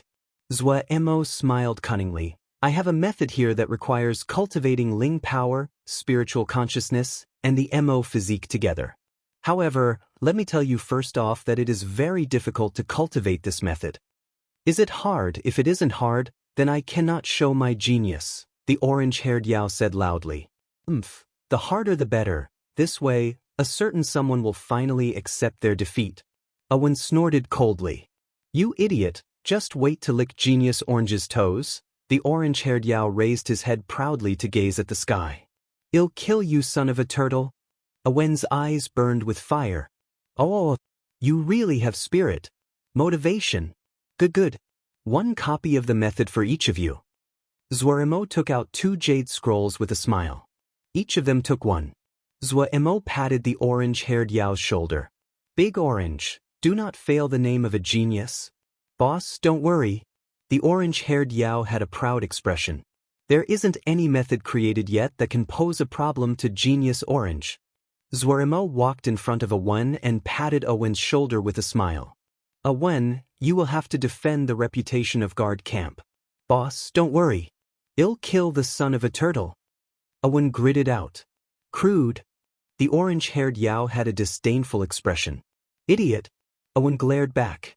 Work hard. Zue Mo smiled as he waved at the two and left. This Xiao Mo guest battalion is too difficult to enter. I heard that only 8 were admitted today. It's normal. Think about it, haven't you seen that they don't lack for people? If it wasn't that there were too many people coming, why would they form a new battalion? It really is frustrating. Did you see the factions nearby? All of them are jealous. I heard my brothers say that they have sent people around to recruit people as well. Even if you don't make it, if you can pass the first round of selection, You don't have to worry about finding your next job. If you can go through 2 rounds, there will be at least 20 places you can pick with good benefits. Even the best cannot compare to Xiao Mo Guest Battalion. He is so young and able to even kill a marshal. His future is not something that these little factions can have. Maybe he can become king. King? You are exaggerating. Discussion of Xiao Mo Gu was everywhere in the hotel. As the hottest topic of discussion, there was new news about him every day. Also, Xiao Mo Gu was just over 20 and had created such a string of miracles. His influence among the younger generation had reached a stunning level. This was the age when people were most spirited and ambitious. A living role model motivated them. No one noticed that, in the corner, the dim and muddy eyes of an old person suddenly flashed when he heard that Xiao Mo Gu had killed a marshal. The old man was bald, his face full of wrinkles, his clothing in rags, and looked very poor. He finished drinking the poor wine before standing and walking out of the hotel. He silently walked on the street. When the wind blew by, his figure looked desolate. Customer, take a look. The newest mirages about the battle where Xiao Mo Gu killed Marshal Yu. Completely new mirages. Only here. Recorded by those present. You have to watch. When the shouts of the store on the side entered the old man's eyes, he stopped walking. How much? 15 mabe. Give me 1. All right. The old man walked to the corner and played the mirage. The store was not lying and it was a first-hand recording. However, the recorder was not very powerful and the interference from the power released during the fight had been great, so the image was not very clear. The old man watched carefully. When he saw Zwe Mo and Marshal Yu fight, light flashed across the dull eyes. At this time, the old man was like a vicious weapon with sharp edges and filled with a dangerous presence. But he quickly noticed his change and recovered his previous state. But when he saw Agui, his body shook. Especially when the purple light in Agui's eyes flashed from within the mirage, the old man became motionless. 2 lines of hot tears suddenly rolled from his dull eyes. The mirage in front of him shattered into dots of light without any warning. A sword shio? A cold voice came from above the large hall and the commanders below shivered. The person who spoke was prostrated on the ground and didn't dare to move. His expression was terrified as large beads of sweat dripped from his forehead. The drops made clear sounds as they hit the floor. The commanders looked with sympathy at him. A sword shio dares to move around on my territory. The cold voice was emotionless as though it was narrating a simple thing. The emo that was on the ground sweated even more. The other commanders also changed expression. Anyone could hear that Lord was angered. Good, very good. The emo who was on the ground had an ashen face. He suddenly kowtowed furiously. Then he raised his blood-covered face and said with a trembling voice, "This subordinate is useless. I have disappointed Lord. This subordinate will pay for the crime with death and is not angry. This subordinate's child is young. Lord, brothers, please look after him." Finishing, his right hand suddenly hit his own head and his head shattered. His body fell to the floor lifelessly. The commanders had expression of pain, but no one dared to speak. It would be bad to ask for mercy at this time. Lord was brutal, but he still cared about those that had been with him for a long time. As expected, the person in the hall was silent for a moment before speaking. Give a spot in the child camp this year to his son. Tell him not to shame the name of his father. Bury him with honors. Yes. The commanders acknowledged. I heard that Sword Shio said that he did not fear any fight, yes? The commanders' hearts shook and they looked at each other.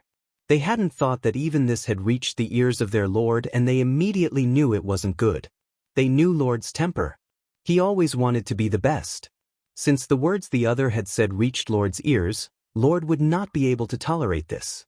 If they continued to be silent, everyone was going to end up bad. They exchanged looks.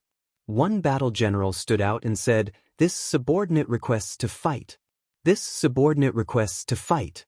This subordinate also requests to fight." The MO started to come out and request to fight. You are not allowed to use battalions. In my territory, I cannot lose face. And if you have to use battalions to deal with a single sword shio, The cold voice echoed in the large hall. Everyone felt bitter inside. If they knew beforehand how the situation would devolve, then they would have already used battalions to kill this sword Xiao. Then nothing would have happened. But since Lord had said this, they couldn't do anything. I give you 5 days. If you have not killed that sword Xiao, you can end your own lives. You do not have to come see me. Everyone felt their scalp prickle. The corpse on the ground entered their view. Their expressions changed, but they gritted their teeth and acknowledged.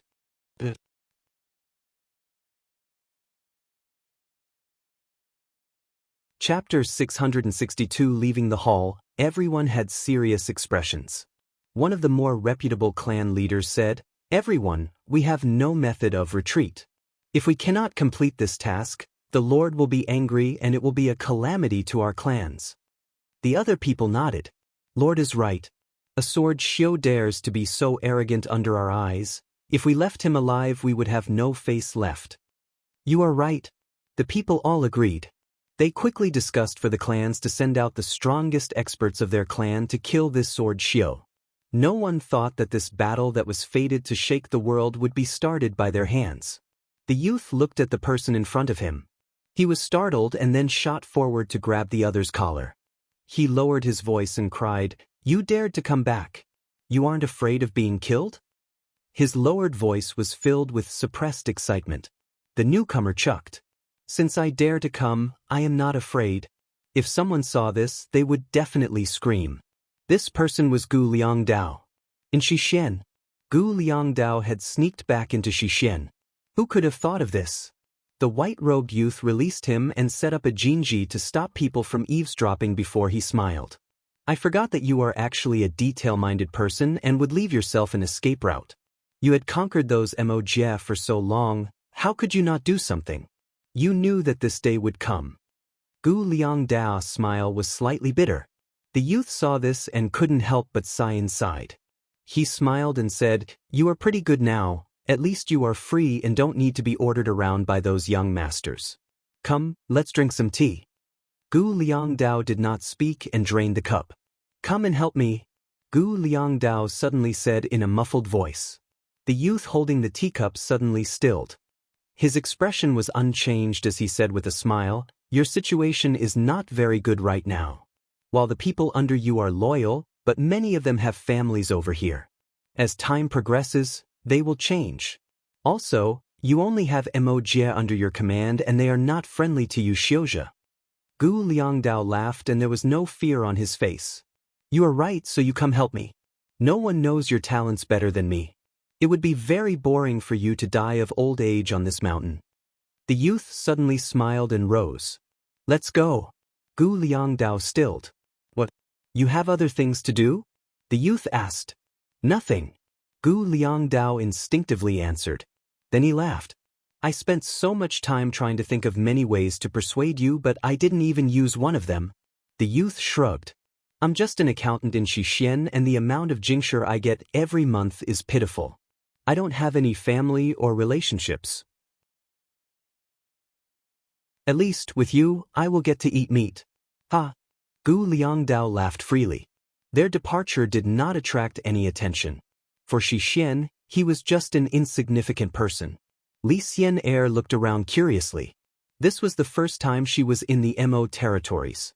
The guards around her were careful and looked warily at the surroundings. When they saw the group of Mo in the distance, they became even more nervous. A youth flew out of the troop and landed near Li Xian'er. "Is this Tian Huan's Miss Xian'er?" The Mo youth bowed and greeted without any timidity. "I am Li Xian'er."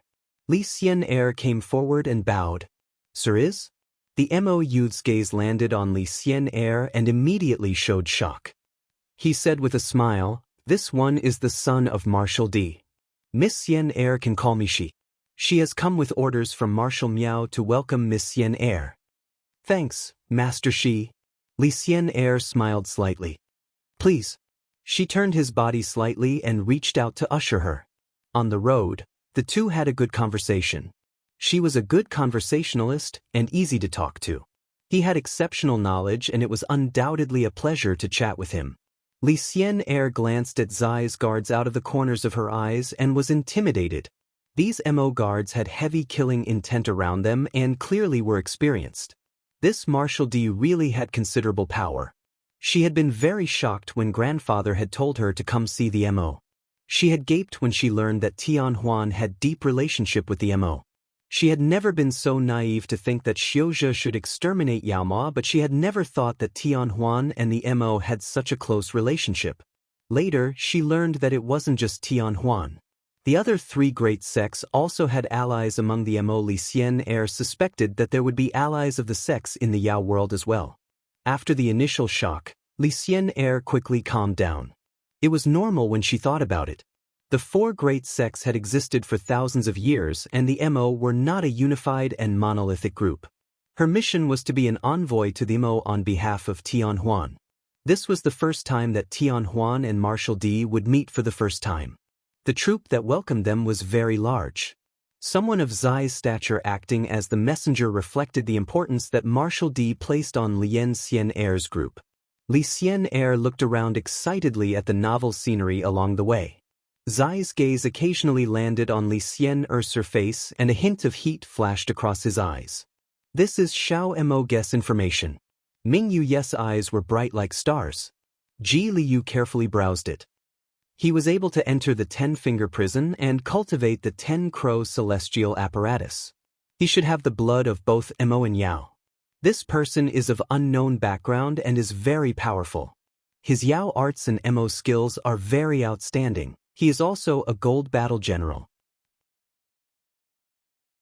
Ming Yu's voice was clear and pleasing to hear. What he cultivates is Shen power. Ji Li's expression was shocked. Shen power? Shen power actually exists? He is not the only one. There are two women with him that also cultivate Shen power. We suspect that he is a descendant of an ancient tribe and that he has a complete Shen power inheritance. Is Shen power really that powerful? Ji Liu didn't believe it. The three of them together killed a marshal, Ming Yu said lightly. Ji Li's expression moved. Ming Yu's beautiful eyes looked at her and she said, "Your mission is to get close to him." Get close to him? To steal the method? Ji Liu asked. If there is a chance. Ji Liu looked with puzzlement at Ming Yu. It seemed that the other's main target was not the method. I think he has a good future. Ming Yu looked into the distance. You think he has a good future? Ji Li's voice was puzzled. She did not understand. Maybe he will vie for the world. Ming Yu's last four words exploded in Ji Li's ears like lightning. She looked with an ashen expression at Ming Yu. For you, and also for the Ji family, this person is a very good choice. Ming Yu looked at her with a smile. Ji Li's face was pale and her hands and feet felt cold. You will thank me. Ming Yu went close to Ji Liu and whispered. Zhua Mo and the others had encountered trouble. There were small groups of scouts that appeared occasionally. It was clear that this was not a sign of friendliness. Very quickly, the Mo that had come to join Zhua Mo disappeared. The factions along the way who had been polite suddenly became hard to talk to. What made it even more difficult were the battalions that came to harass them. These little battalions were not a threat, but they had numbers on their side. They seriously delayed Zhua Mo's traveling speed. Someone is targeting us. Bihan said coldly. Gong Sun Cha agreed with Bihan. Yes, someone is manipulating the situation in secret, and they aren't average people. An average person would not be able to command so many little factions. Xiao Mo's reputation was at its highest right now, meaning the reputation of this person that could give these little factions the courage to attack them was probably even more frightening. Are there any clues? Zhua Mo asked. I caught many scouts, but these people don't know. Gong Sun Cha shook his head as he said. Why is the other targeting us? Zhua Mo asked. Don't know. Gong Sun Cha shook his head. It seems that we need to start with a few factions. Zhua Mo's expression became icy. The harassment seemed to be worsening. These little battalions were as bothersome as flies. If they allowed this to continue, they would have a hard time moving forward. It was very easy to learn the origins of these scouts. In the night, Bihan leads Sin Battalion to destroy 3 local factions. But unexpectedly, these little factions had seemed to know that there would be a reprisal. The clansmen had moved away and what was left was almost empty ground. Zuo smelled a conspiracy. It was the deep of the night. Jiang's thoughts wandered as he stared at the Jia map. He had maintained this position for a whole day. Darren report. Xiao Emogu has encountered harassment from many groups. Jiang looked up. He exhaled. He understood that the sect had acted. The sect's power was really unfathomable.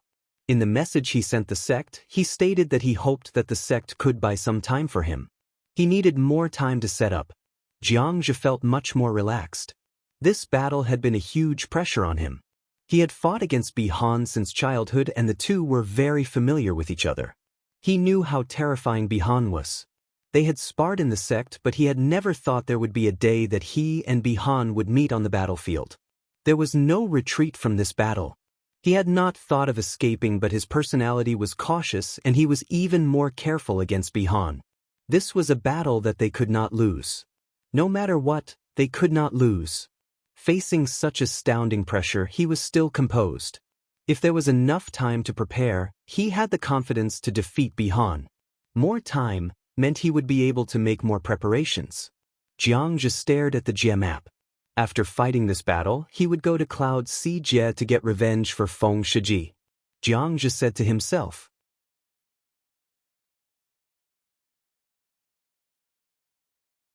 Chapter 663. Wei Xing opened his eyes. His mind had recovered to its best state and he had a feeling that he was at the cusp of a breakthrough. His clothing was ragged and shredded as though he was a beggar. However, looking at him no one would feel that Wei Xing was a beggar. He stood with his back straight, head held high, and his presence was like a sharp and oppressive such that no one could look directly at him. He stood up, picked up the black sword and walked barefoot out of the valley. A group of Mo had gathered outside the mountain valley. When they saw him, they shifted. Everyone had complicated stares full of terror, hate, admiration, and other various emotions. But no one was disdainful. This was an enemy that could not be dismissed.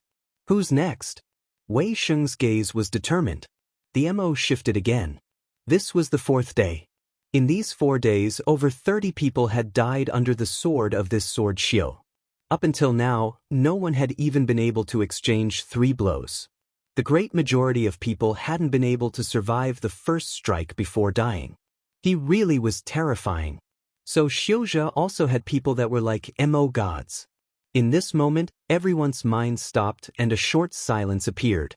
But thinking about the order they had received from their superiors, their hearts shook again. If they could not kill him, they were all going to die. Red rose up in these people's eyes. They were like wild beasts forced to the precipice. Someone howled, "Everyone, let's go together."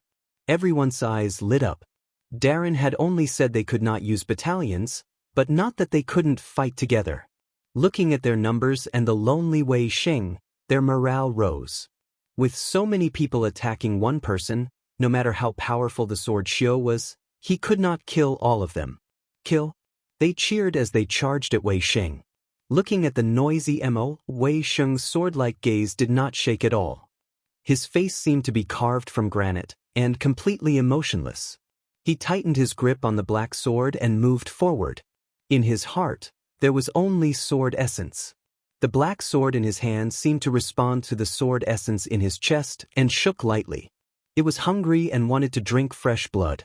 It probably is a Mo marshal behind this, Pu Yao said with a calm expression.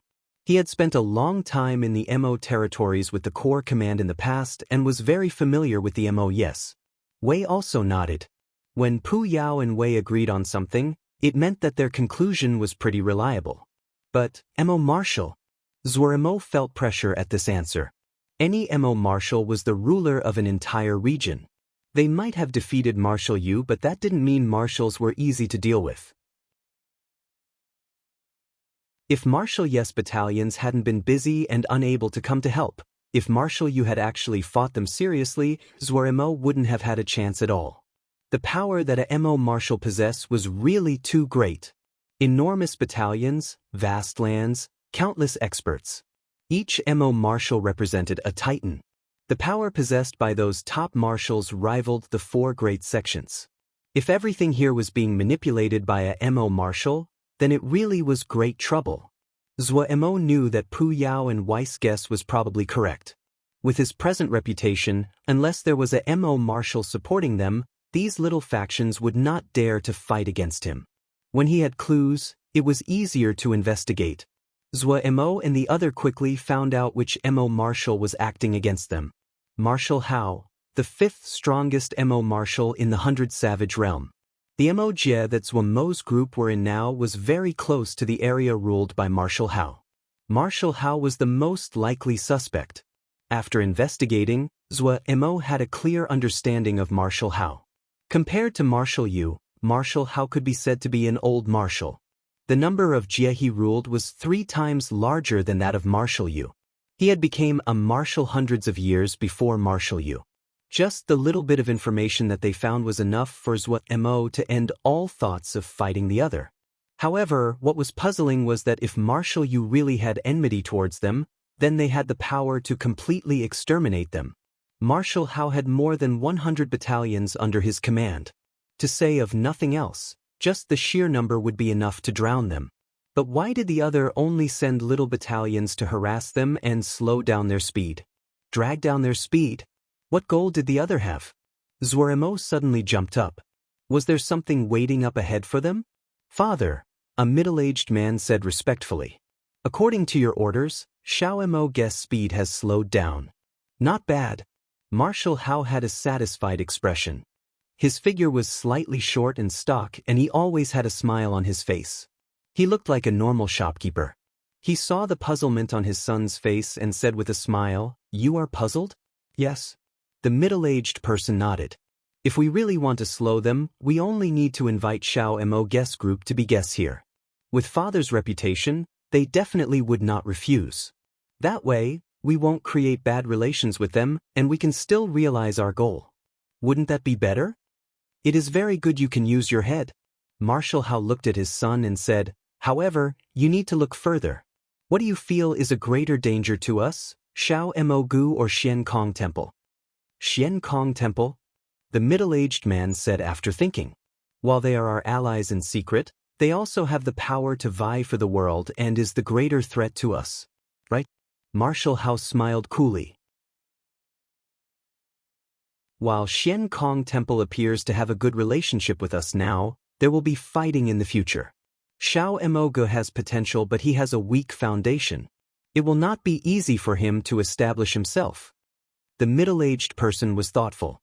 Marshal Hao then said, "However, while Xiao Mo Gu doesn't have strong support, he still has a strong group of subordinates. In this battle between Xiao Mo Gu and Xian Kong Temple, it will be Xian Kong Temple's victory. However, Xiao Mo Gu has a chance to seriously injure Xian Kong Temple. The best result for us is that Xiao Mo Gu will greatly injure Xian Kong Temple before dying." The middle-aged person had an expression of realization. So father is using this method to fulfill Xian Kong Temple's request and also warn Xiao Mo Gu. Do not underestimate Xiao Mo Gu. Even I feel jealous of the people he has. Bi Han is a top battle general that can rival Jiangxia. They have the ability to make trouble for Xian Kong Temple. Marshal Hao smiled darkly. If Xian Kong Temple loses too much in this battle, then Xian Kong Temple's reliance on us will grow and our bargaining position improves. What if Xian Kong Temple loses? The middle-aged man instinctively asked. But when the words left his mouth, he felt what he said was a waste of words. How could Xian Kong Temple lose? That wasn't possible. How could Xian Kong Temple that was even stronger than themselves not be able to take down a Xiao Mo guest's small forces? That wasn't possible. Marshal Yu stilled upon hearing this. His expression became strange. He was silent as though he was deep in thought. The middle-aged person regretted saying his words of garbage but suddenly heard Marshal Yu slowly speak. If Xian Kong Temple loses, then it will not be good for them. The middle-aged man shook his head. Xian Kong Temple will not lose. Even if they do, it will not be a heavy blow to them. You do not understand. Marshal Hao shook his head with a serious expression. They must win this battle and they must do it in a beautiful manner. If they truly lose, then Xian Kong Temple will be in danger. They will have been defeated by their own traitor. the reputation and trust of their top battle general Xianxia will be damaged. Xiankong Temple's secret humiliation will become a weakness exposed to the world. At that time, no matter how large Xiankong Temple is, it is just a pile of meat to lure in more wolves. The middle-aged person gaped. Tang Fei's mind was burdened. She had paid attention to the harassment they had recently faced, and she had a strong feeling of danger. But on the surface, she maintained her calm and was even more strict in supervising Tongzi Battalion's cultivation. The individual skill level of the members of Tongzi Battalion was outstanding and even better than the city guard she had previously led. But their skills and tactics were terrible. It would take a long time before they could reach a satisfactory level. However, that required time and there were no shortcuts. Without the tactics binding them together, this was just a group of rabble. She hoped to shorten the time needed. If a battle really occurred, Tongzi Battalion that were not well trained in their tactics would become a target the enemy would focus on. Tang Darren is asking for you to come? Tang Fei's heart jumped. She knew that it was a meeting about the enemy harassment that had been occurring. She unhesitatingly went with the colonel to Zhuamo's tent. When Tang Fei arrived, almost all the corps members in Zhuamo's service were present. Zhuamo's expression was grave. He did not waste words and narrated the results of the investigation as well as his own speculations. Everyone's expressions became serious. Gong Suncha was the first to speak. If it really is Marshal Hao, then they do not have good intentions to harass us like this. They definitely want us to fight and weaken each other. Their relationship to the enemy up ahead is strange. Yes. Bihan's tone was murderous and the temperature around him dropped. Zhuamo nodded, but what he asked was another question. More importantly, who is up ahead? This was the most crucial puzzle piece. If they didn't even know who the enemy was, then they didn't have any chance of victory. Gong Suncha stared at the Jia map and said, "We are going to Nether Spring Jia. There are many that know this, and the enemy definitely knows. That means that they will only choose to attack us at a location that we have to pass through." Gong Suncha's words attracted everyone's attention. Their gazes all moved to the Jia map. On the path that we must pass, having had past interactions with us, knowing our strength, and still daring to fight us, everyone's gazes moved along the paths on the Jia map following Gong Suncha's words. Suddenly, everyone's gazes stopped on one place. Bihan's breathing suddenly became heavy.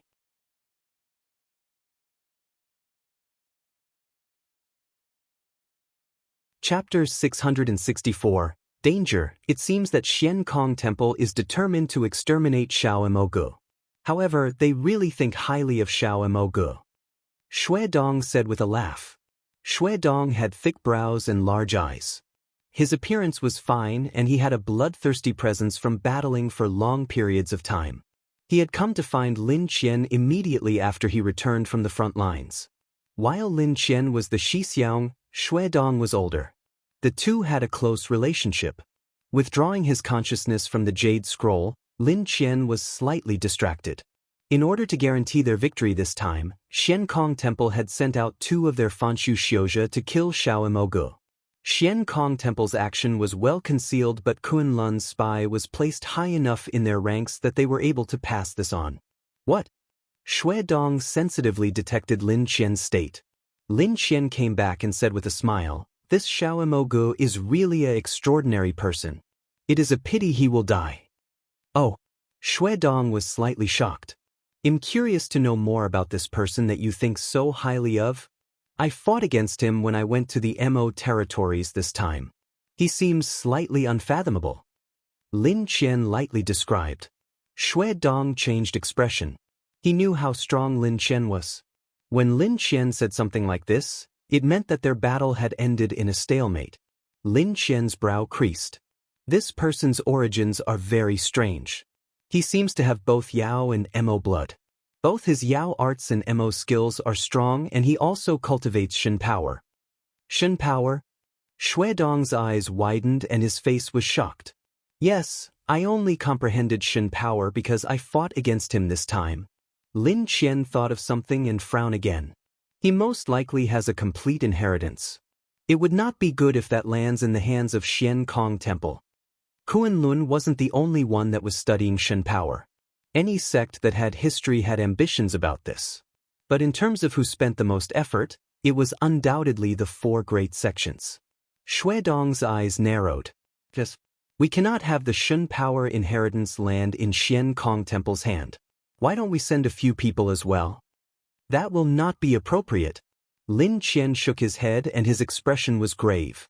Xian Kong Temple has a legitimate reason to fight. No one can nitpick about their excuse of executing Bihan. If we send someone, then we will be publicly dissolving our relationship with Xian Kong Temple. Xuedong also frowned. Lin Qian was right. They could not directly send people for this matter. We can still notify Xiao Mogu and have him hide. Lin Qian felt the matter was slightly troublesome. He had never thought that Xian Kong Temple would send 2 Fanshu Xiozha for Xiao Mogu. Fanshu experts were strategic resources.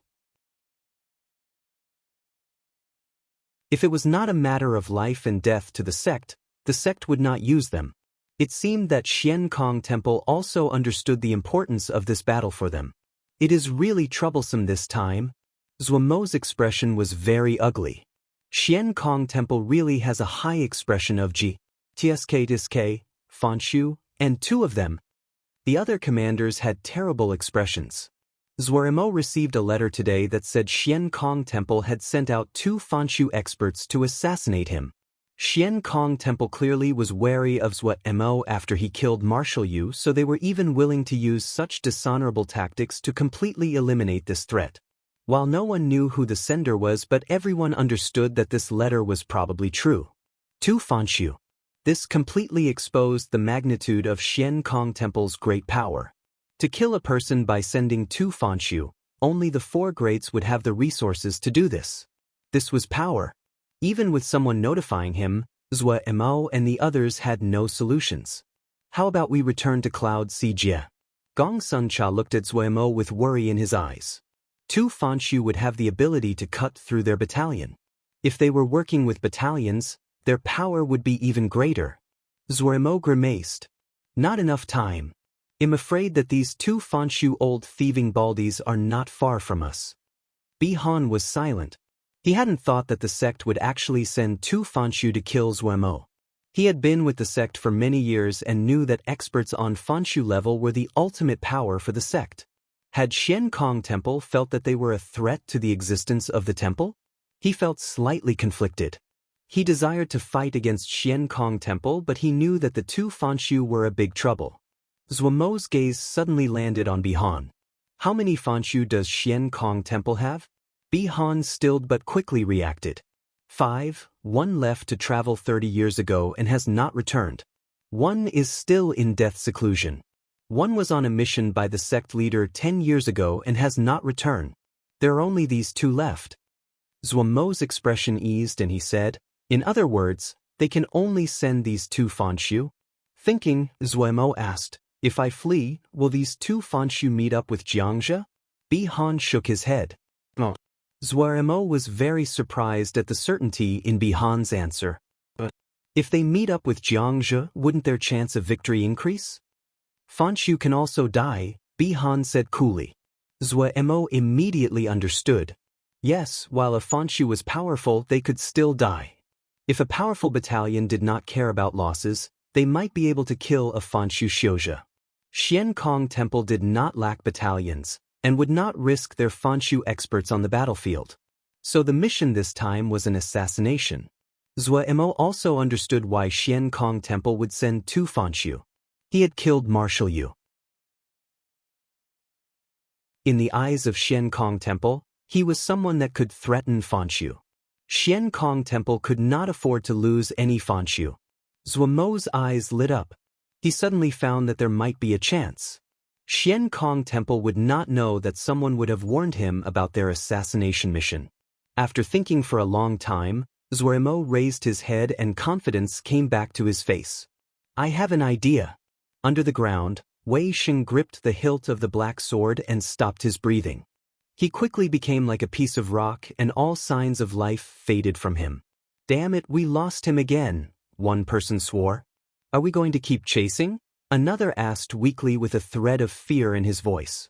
Of course, if we don't, we will all die. But if we catch up to him, we will also die.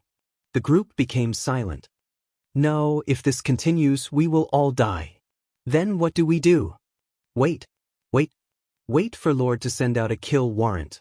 Just as he finished speaking, one person said joyfully, "Kill warrant, the Lord sent out a kill warrant. This time he's done for." The person speaking sighed in relief. Guess he's over. The other people also sighed. When the footsteps vanished, Wei Xing emerged out of the soil and a hint of confusion flashed through his eyes. A kill warrant? He shook his head and didn't think about it. He found a hidden cave, set up some alarm Jinji and entered meditation. 10 continuous days of battle had exhausted his Ling power and mind. Both were on the verge of collapse. If it wasn't that his mentality was as strong as steel, he would have fallen a long time ago. On the second day, he opened his eyes, and a hint of joy flashed across them. He had a breakthrough. After recuperating a few more days in the cave and his energies recovered to peak condition, he stood up. Taking out the gem-map jade scroll, he found his bearing and then flew in a direction. He didn't know what the kill warrant was.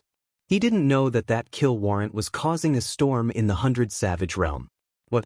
They suddenly sped up? Marshal Hao was slightly surprised.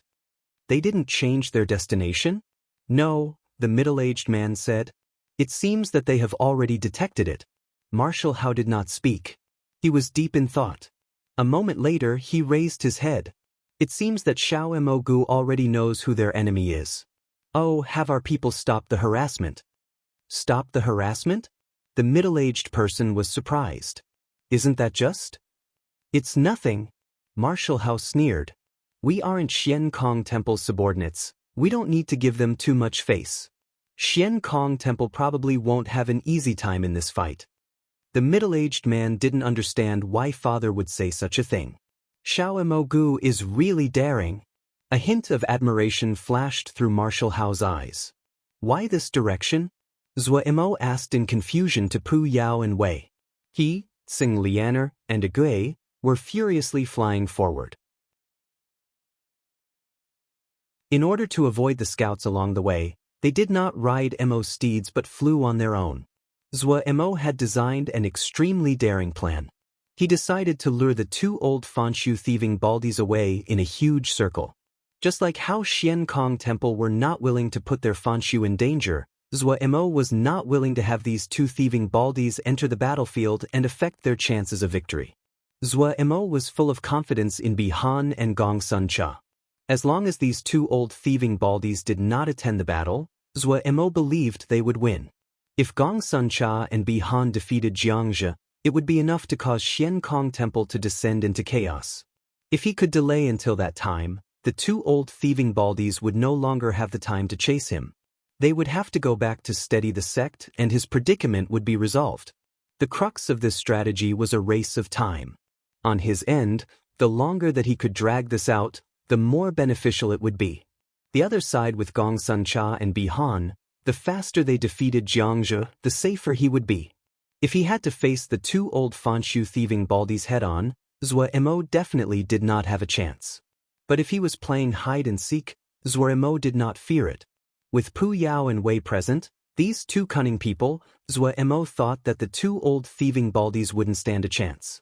In order to lure the 2 old thieving baldies to take the bait, Zhou Mo had deliberately left behind a trace of Shen power. Last time, the 4 great sects with Lin Qian as the leader had made such a big ruckus for the Great Peace Mo Steel. Zhou Mo knew that these people had an obsession with Shen power. He hadn't thought that having just stepped out of the camp, Pu Yao and Wei had Zhou Mo flying in this direction. Zhou Mo muttered inside, there was a conspiracy.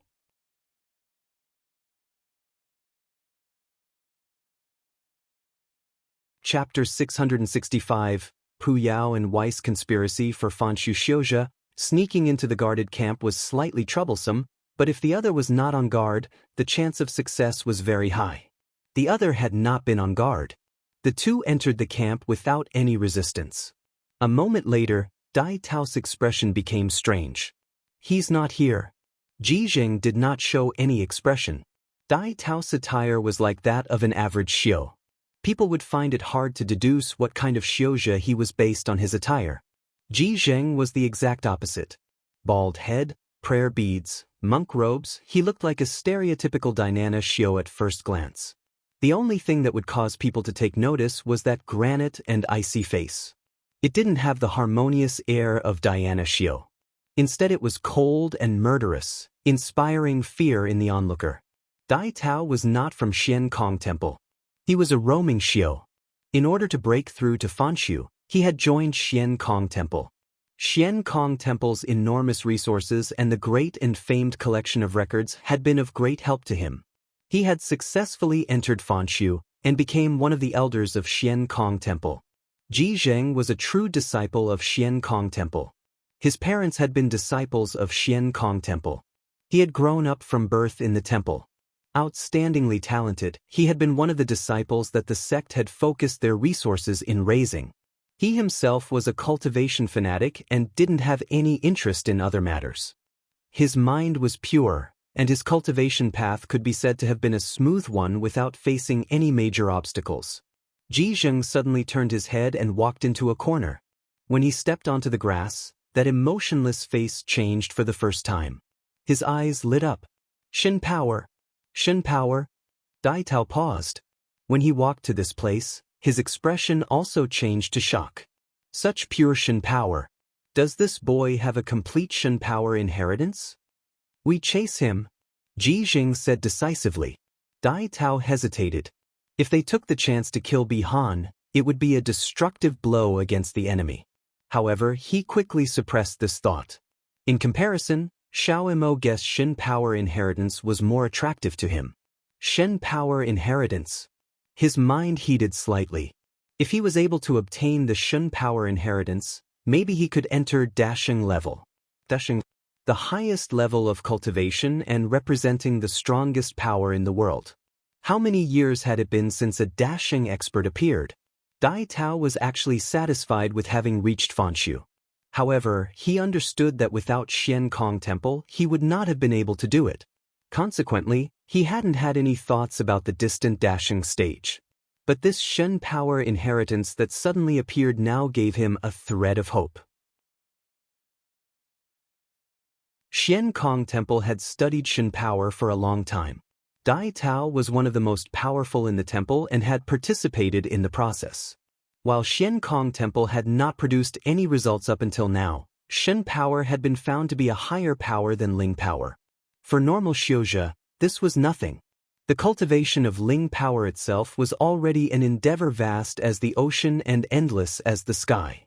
But for xiuzhe like them that had almost reached the top level of the xiuzhe system, it was tempting.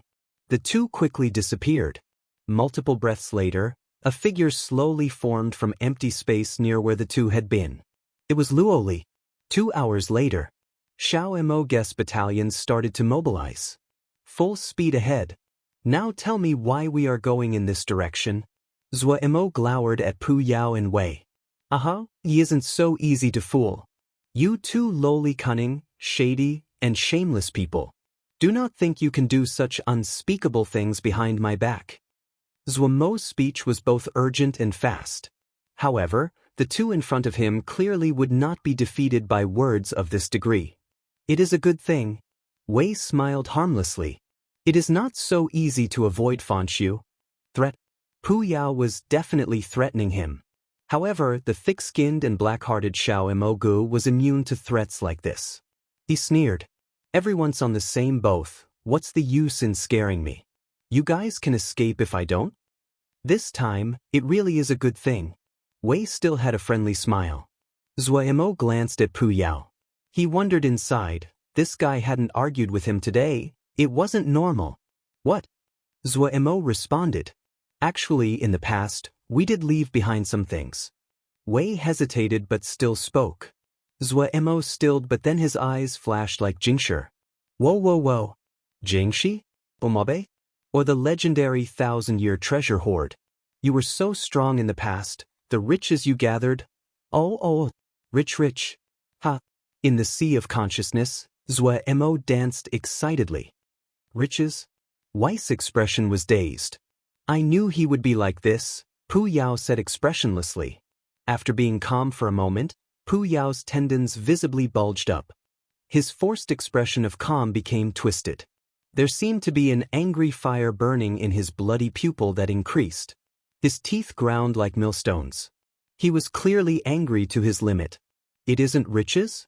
Zuemo stopped. His face was full of disappointment as he muttered, "Not riches, that really disappoints me." "Ah, you two were famous people in the past, to be poor to this point, tsk.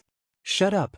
Pu Yao's anger that he had been suppressing immediately erupted as he shouted, "You idiot! You stupid idiot that only knows to laze about, eating and waiting to die. Such humiliation. I actually have a student like you. This is such a great humiliation. What do you understand? The world. We were fighting for the world, dominating in all directions. Our desires, wishes, how can you who only knows money understand?" The furious Pu Yao ignited the flames in Zuomo's sea of consciousness. The dark red fires filled the sky and Pu Yao was like a furious god. Zuomo's face was puzzled. He looked at Pu Yao in the sky that was pointing down and swearing at him. He murmured unconsciously, "What is this?" The light words caused the flames to completely still and Pu Yao's shouts to be choked off. Pu Yao was like a deflated ball that flew down without a sound. The fires that burned disappeared. Pu Yao and Wei abandoned the puzzled Zuemo and went to whisper to each other. Wei said calmly, "I just knew that this occasion would be the rest." Pu Yao's anger roiled. A waste of all this. To have encountered such a master without any ambition. They are really pitiful, the most pitiful in history. Wei hit the target with one sentence. Ambition?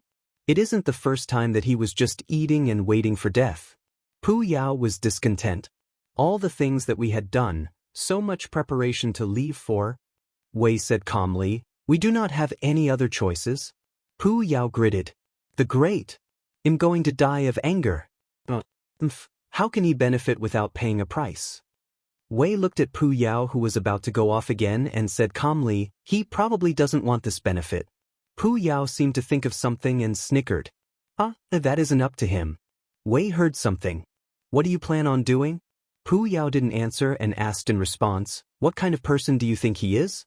Wei did not hesitate. Lazy, eats and waits for death, dislikes work, greedy, thick-skinned and black-hearted. Pu Yao thought as he asked, "When will he ever actually put effort into doing something?" Wei said directly, "When there is no other choice and he has to do it." Oh, in other words, if we want him to do something, this matter has to leave him no avenue of retreat, no choice left and he has to do it. Pu Yao concluded. "You mean?" Pu Yao's bloody pupil flashed with an unusual light. Wei nodded. "Understood. How about it?" Pu Yao glanced at Wei. "Do it?" Wei was brisk. "Are you now unfamiliar with what has to be done? I have to familiarize myself. It really makes one's blood boil."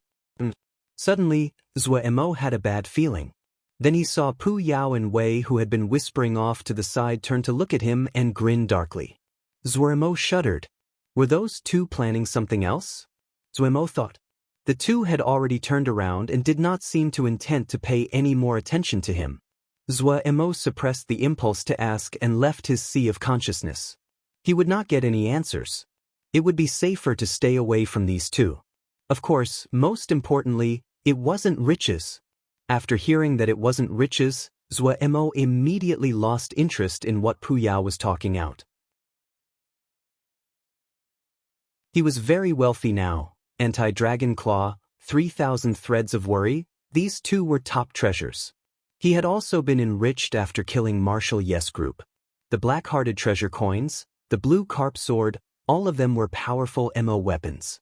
There were numerous materials, dozens of MO skills that were all first tier. So Zuemo didn't have any interest in the property that Pu Yao and Wei spoke of. Also, he knew that the things these two offered were not easy to take. Right now, he only wanted to go to Nether Springs Jia, investigate his origins, and settle his scores. After doing that, he would manage his own territories, make Jingshi and live a carefree existence. Since he now had an enormous territory that was enough for people to have pretty good days, he had not failed them. Mo thought happily. Mo quickly shrugged off the scenes of the beautiful future and recovered his calmness. The fight right now was directly related to their future. If they won, they would jump into the position as one of the strongest battalions in the world. No one would easily start a fight with them.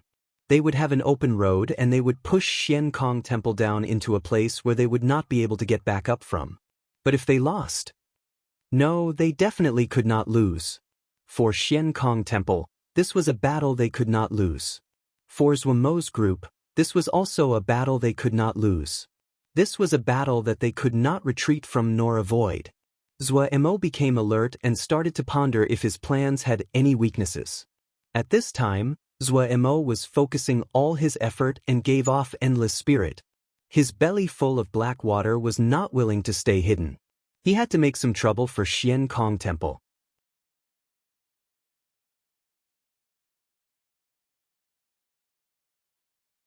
Chapter 666. The world stunned. Really, what Xiuzhi dares to be so arrogant? They have come to our Mo territories to show off? It is a sword Xiu, a vicious one that has killed more than 1,000 people? More than 1,000? They are just boasting. Do you think that killing Mo is like killing chickens?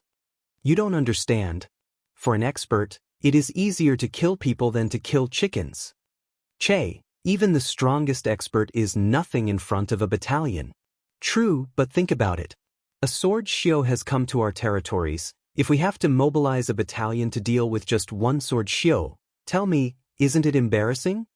A little bit. What about our Mo experts? Have they all died? How can they let the Xiuzhi show off on our land? He won't be able to do it for much longer. The kill order has been sent down. It is really a tragedy about that Jia master. He had surrounded the other, yet the other had managed to flee, especially after his subordinates were mostly killed. This guy is a joke now. He surrounded the other yet let the other run away? This bad? It really is embarrassing. That sword Xiu better not come here, otherwise. The Mo that spoke suddenly stopped. He was looking straight ahead and stood motionless. What? His partner was slightly puzzled and instinctively looked in that direction as well.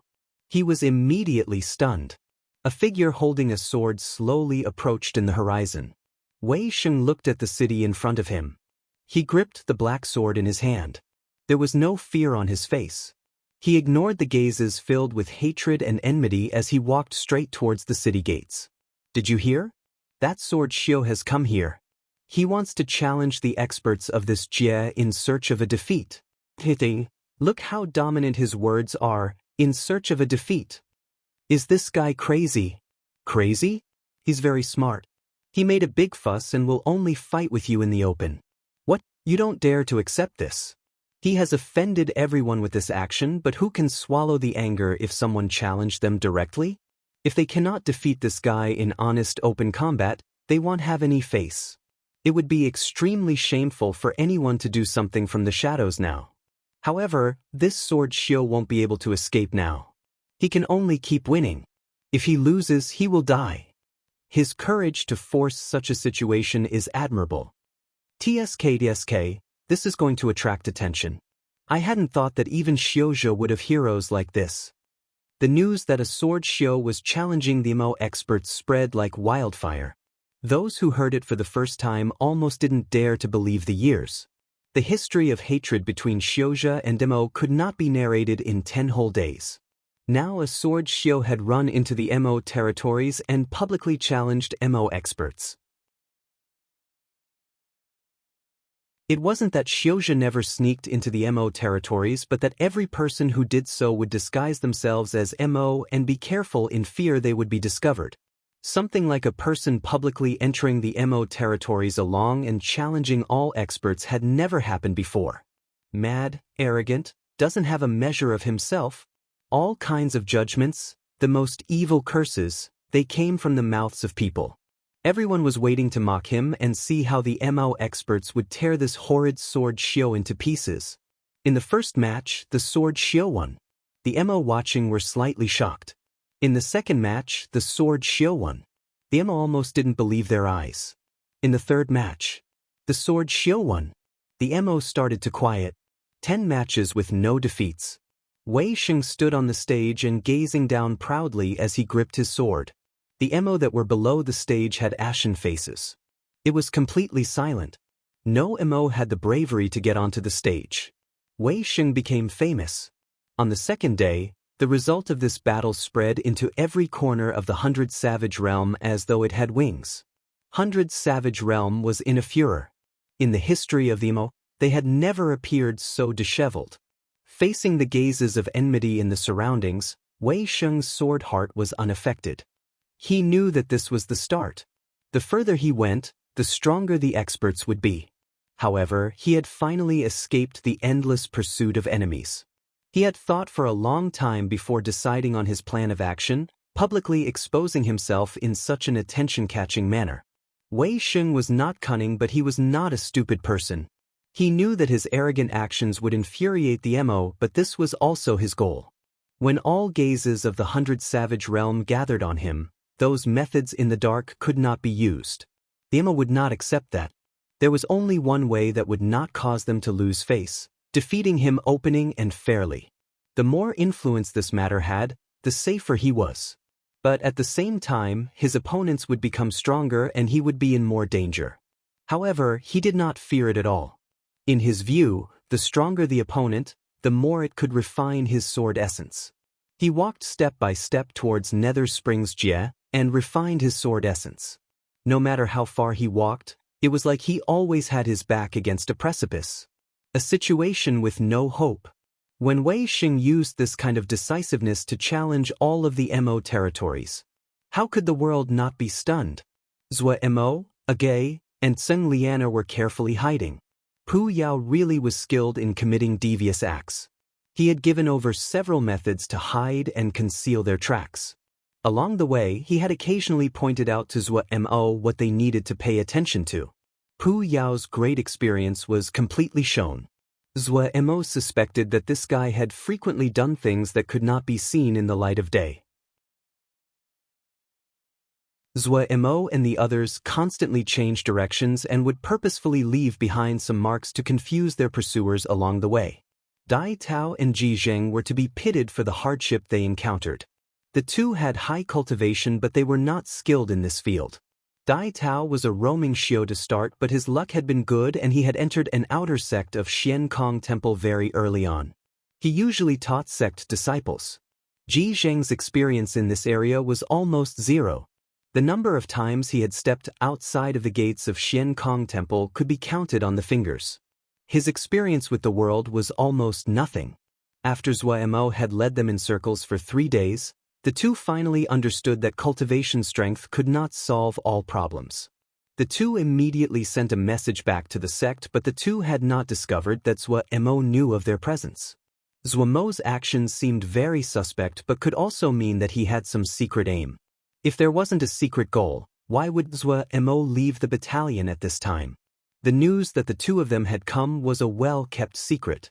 Not many knew. In their minds, there was no possibility of this matter having leaked. When Xian Kong Temple received the information, they quickly acted. A middle-aged person that was short and of a lowly appearance stood respectfully in front of the two and didn't dare to even breathe. Behind the middle-aged person were 5 young disciples. However, these young disciples were slightly excited. These two in front of them were of ancestor level in Xian Kong Temple. If they served the two well, the elder was happy and might bestow them something that would be enough for them to live off for their entire life. This kind of chance was something that could not be found by chance. What are you called? Are you skilled in tracking? Dai Tao asked. This one is called Hui Bao, and knows some tracking spells. The middle-aged man answered nervously. Dai Tao saw Hui Bao's nervousness and nodded. Do you know the mission this time? This one does not know. The sect only said for this one to attend to the instructions of the two elders, Hui Bao carefully answered. We are pursuing a great criminal of the sect. However, this person is extremely cunning. Your mission is to find him, Dai Tao said. Yes. Hui Bao hurried to acknowledge. This place has tracks he left behind. Start here. Finishing, Dao Tai went to the side and closed his eyes to rest. Hui Bao laid on the ground. He sniffed and then closed his eyes. His right hand suddenly lit up. The light quickly scanned the ground. He took a handful of powder from his 100 treasures pouch. Moments later, the powder disappeared into the air and 3 pairs of faint footprints appeared on the previously blank ground. Dai Tao was slightly surprised, but he did not interrupt. Hui Bao, who had been extremely subservient before, seemed to be a completely different person now, with a calm expression and confidence. Hui Bao carefully inspected the footprints and concluded after a few moments. There are 3 people, one is male, the other 2 are female. Dai Tao thought a moment, and the intelligence dossier the sect had given them before they came to mind. He quickly deduced who the other 2 women were. Xiao Emogo had 2 women with him, one with an ugly appearance and one that was beautiful. The ugly one was of mysterious origins, but the beautiful one was the daughter of a little Jia master in a remote part of the territories. Dai Tao nodded. This Hui Bao had some skill as expected. Do you know which direction then went in? Dai Tao couldn't resist asking. Darren, please wait for a moment. Hui Bao beckoned at a disciple. The disciple hurried forward and handed over a beast service card. This beast service card was just half the size of a palm and engraved with a small beast. Moments later, a strange beast appeared, a fluffy furred puppy. What was most attention-catching was its pair of glass-like eyes were unusually bright. Dai Tao's eyes lit up. Is it a glass-eyed canine? Glass-eyed canes were just 4th-grade Ling beast, but it was not easy to raise them. What was most unique about the glass-eyed canines were that its eyes were extremely powerful and it could see many things that normal people could not. It was also highly intelligent and liked by hunters. Dai Tao had seen it mentioned before in a record and so recognized it with a glance. Darren is wise. Hui Bao hurriedly flattered. The glass-eyed canine just out of Hui Bao's arms. The glass-like eyes suddenly lit up. It looked around and then suddenly shot in one direction. Darren, that direction. Hui Bao hurriedly shouted. He then chased after the glass-eyed canine. Dai Tao was overjoyed and followed tightly after. Ji Jing followed expressionlessly, but his movements were not slow. The 2 only thought of one thing at this moment, obtaining the Shun power inheritance. Even though they did not communicate, both of them decided that they couldn't have the Shun power inheritance land in other people's hands. At this time, something suddenly happened.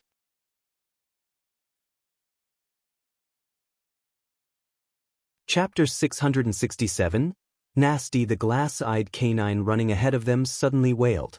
He faltered and tumbled on the ground. Hui Bao was shocked and hurried next to the glass-eyed canine. The glass-eyed canine was laying lifelessly on the ground. Hui Bao's face immediately turned white and a word flashed through his mind, trap. The other had set up traps along the road. Hui Bao immediately felt this was troublesome. People would rarely set up traps when they were trying to escape. Only those experienced, cunning, and malicious experts would be so careful and so nasty. Expert. Hui Bao did not make a sound, but he straightened. Fighting spirit emanated from his short and low body. While his status in the temple was not high, he was still very proud of his skills. In these years, he had never failed before. What is it? Dai Tao looked at the glass-eyed canine and asked. The other has set a trap, Hui Bao said gravely. A hint of pain flashed through his eyes. It was not easy to raise a glass-eyed canine, and this was his only one. A trap? Dai Tao was shocked. Do they know that someone is following them? I'm not sure. Hui Bao shook his head. The power of a trap like this is not high. They are mostly used against Ling beasts. Experienced experts usually will set up traps like this behind them just in case. If they were actually prepared for pursuers, the trap would be more powerful. Dai Tao understood. What Hui Bao said was rational. But what he didn't know was that Zhou Mo knew that it would be Fanshu Xiuzhe that were chasing him. What traps could be effective against Fanshu? He gave up on those unrealistic ideas and targeted the Ling beasts that would appear. This was also Pu Yao's suggestion. Hui Bao's expression was serious as he beckoned to another disciple. Give me the 10,000 lure disc. The disciple carefully presented a disc to Hui Bao. The disc was completely black and had been carved from an unknown black stone. It was covered in strange seal scripts. Hui Bao took the disc, bit his finger and drew a seal script on the disc. His expression was stern as he chanted. The motionlessly needle on the disc slowly started to move. Moments later, it stopped and pointed in a direction. A direction that was the complete opposite of the one before. As expected of an expert, Hui Bao's eyes became even brighter.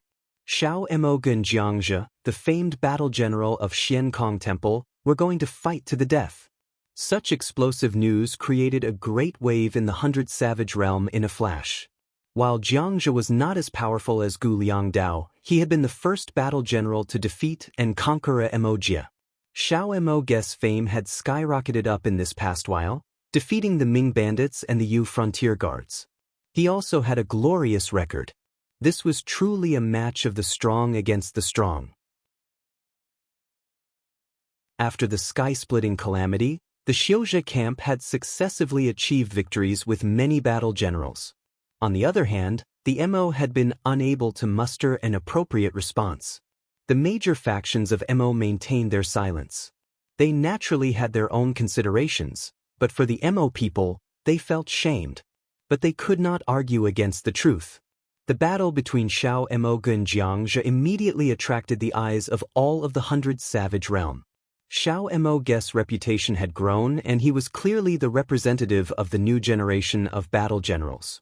However, in the eyes of the public, he still lacked a major victory. Defeating the Ming bandits and Marshal Yu was enough to make a splash in the MO territories. But a victory against those outsiders was even more important in the eyes of the MO people. A long sequence of defeats and retreats caused the MO people to have a longing desire for victory. Almost all of the 100 Savage of the Dark was hoping that Xiao Emogo could defeat Xianxia. Victory, only victory would count. The gaze of the 100 Savage of the Dark gathered on Xiao Emoga's battalion. When the news spread, the route that Xiao Emoga's battalion took immediately became free of obstacles. The major factions along the route moved out of the way. They even enthusiastically offered all kinds of help. Free supplies, resources to recruit more soldiers. This battle was exaggerated to the point that it became, in many people's eyes, a battle of life and death that could decide the fates of MO and Xiuzhe. After the repeated losses, the desire of the MO toward victory started to burn under the influence of the spark that's what MO through UTMO innately liked to fight. Their desire to fight was something that Xiuzhe found hard to understand. Many MO warriors rushed in from all directions in hope that they could participate in this battle. The number was tens of times greater than the previous wave that had come. Multiple MO marshals publicly expressed their support of Xiao Emogo. Intelligence of all kinds flowed and gathered on Gong Sun Cha and Bihan's hands.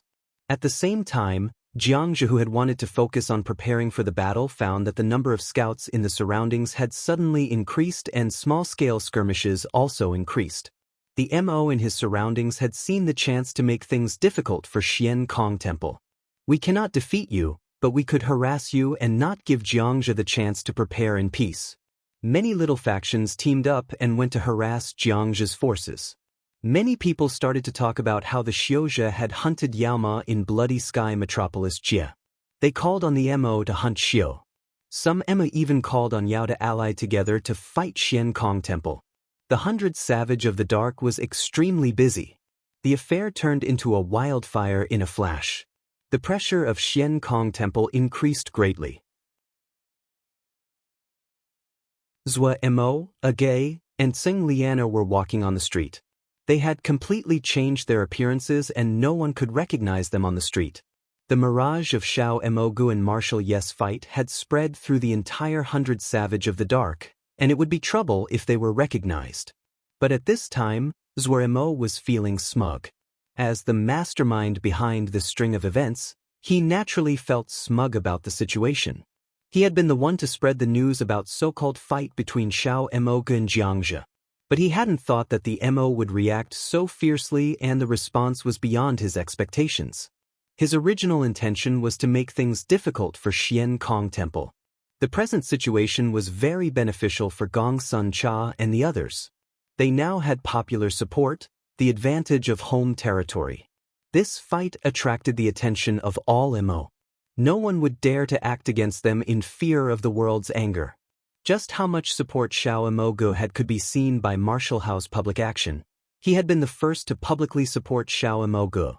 Even more detailed and accurate gem maps, guides that were willing to fight, those were all advantageous to Gongsun Cha.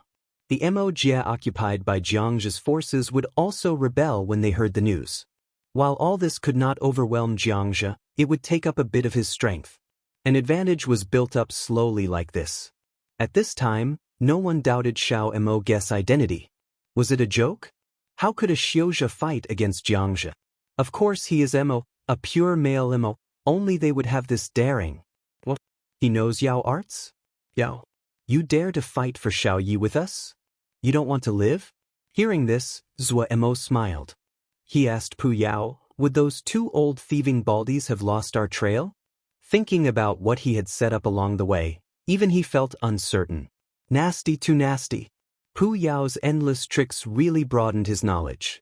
He was now worried that the two old thieving baldies had lost his trail and would return to make trouble for Gongsun Cha and the others. That would not good. One of the key points of this battle was that he would be able to keep the two old thieving baldies occupied. Do not underestimate Xian Kong Temple. Pu Yao snorted at Zhou Mo's words. Hui Bao's face was covered in dust and had a terrible expression. Up until now, he had lost 6 Ling beasts.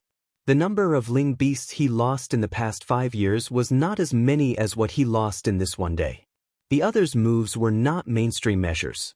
There were some primitive and nasty setups that he could not guard against and he had continuously fallen for. If he wasn't experienced and unusually sensitive, he would have lost the trail a long time ago. But even so, he didn't have any confidence. The other definitely was more experienced than he was. Even more importantly, the other was nastier and more cunning than he was. The other had used uncanny traps, one interlocking with another, and every time, it was different. If the other's targets were people, he would have died long ago. In dealing with traps, what people fought with was not just technique but mental strength. Hui Bao knew that he had completely lost on that level. The only confidence he had was the 2 elders beside him. The 2 elders definitely would not watch as he was killed. Dai Tao's expression was also unwell. He saw Hui Bao's disheveled state. He had actually been pushed into such a panic by a junior. He was not in a good mood.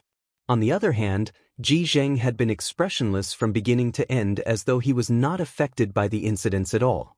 Hui Bao suddenly exhaled. His gaze landed on the distant city. It's here? Dai Tao turned to ask Hui Bao. Yes, Darren. Hui Bao said respectfully. They are inside this city. But what? There are many people in the city and it is hard to pinpoint them. Hui Bao trailed off. There is no need for such trouble. Dai Tao smiled. Finishing, he looked towards Ji Zheng. Please, Shi Xiang, force them out. Ji Zheng nodded expressionlessly and suddenly flew into the sky. He looked down at the sky from the sky. People were as small as ants. Ji Zheng raised a palm upright and shouted clearly, Ma. In this moment, the air within hundreds of li suddenly froze. A terrifying presence pressed down towards the city below. The entire city seemed to freeze in that moment.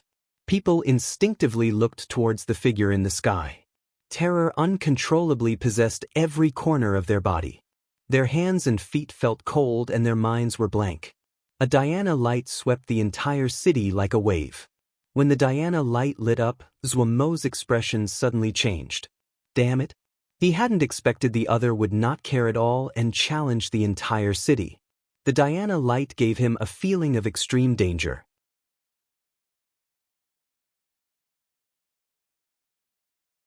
Chapter 668. Zheng. The Diana light was soundless and serene like a ripple in the water. Detecting danger, Zhou Mo shouted, "Scatter!" Finishing, he shot up and hurriedly flew out of the city. Zheng Lianer understood and immediately flew in another direction. Zhou Mo turned around and found Ague following tightly behind him. He suddenly panicked. Ague, we need to run in different directions. Ague did not seem to hear and continued to follow him closely. Zhou Mo felt both moved and panicked. If they split up, the two would chase after him. Ague and Zheng Lianer would then have a chance to escape. But he hadn't thought that Ague would be so stubborn that she would not listen to his words. That caused his plan to fail completely. He then saw a smear of red out of the corner of his eye. It was Tseng Lianer coming back. Tseng Lianer was coming back. Motherfucker. Zhuaremo was both panicked and angry. These people that did not listen to direction. He felt slightly moved by their loyalty. Zhuaremo was not surprised that Ague had followed him, but Zhuaremo was very surprised that Tseng Lianer had also turned around. He was the enemy's target. Tseng Lianer had given up her best chance to escape and chose to fight alongside them. This required great courage. All in. At this time, any other words were extraneous. Zhuaremo's spirits rose to a peak. He suddenly grabbed his legs and turned into a ball. He somersaulted in the air and his legs suddenly kicked into the air. Bam! It was as though he had pushed against a tangible but invisible block in the air. The wind gusted past him and the sound was explosive and clear. A thread of pain suddenly appeared on Zhuaremo's face. Even though his mo physique was stronger now, it could not endure such a high-speed change in momentum. He had pushed off with enormous force. Using this enormous power, Zhuaremo's body shot out in the opposite direction at an even faster speed to head towards Jizheng. His gaze was tightly locked onto Jizheng's eye-catching shiny bald head. He disliked thieving baldies the most. Zhuaremo threw away all stray thoughts. Golden light flashed across his body and Shun power rippled. Agui's body eerily disappeared, and then she suddenly appeared in the air next to Zhuaremo. Tseng Lianer was like a red gust of smoke. She wavered uncertainly and faint after images formed. The three's target was Jizheng. It had been a brief moment from the time they had made the decision to run away to the decision to turn back and attack. In the eyes of Dai Tao and the others, Zhuaremo and the others running away was the normal response. They did not find it strange, but when the three suddenly switched to a counterattack, they were caught off guard. Xiozha of Fanshu level were of high status in any sect. They either roamed the world in search of rare and precious things, or they were in seclusion in search of a higher level.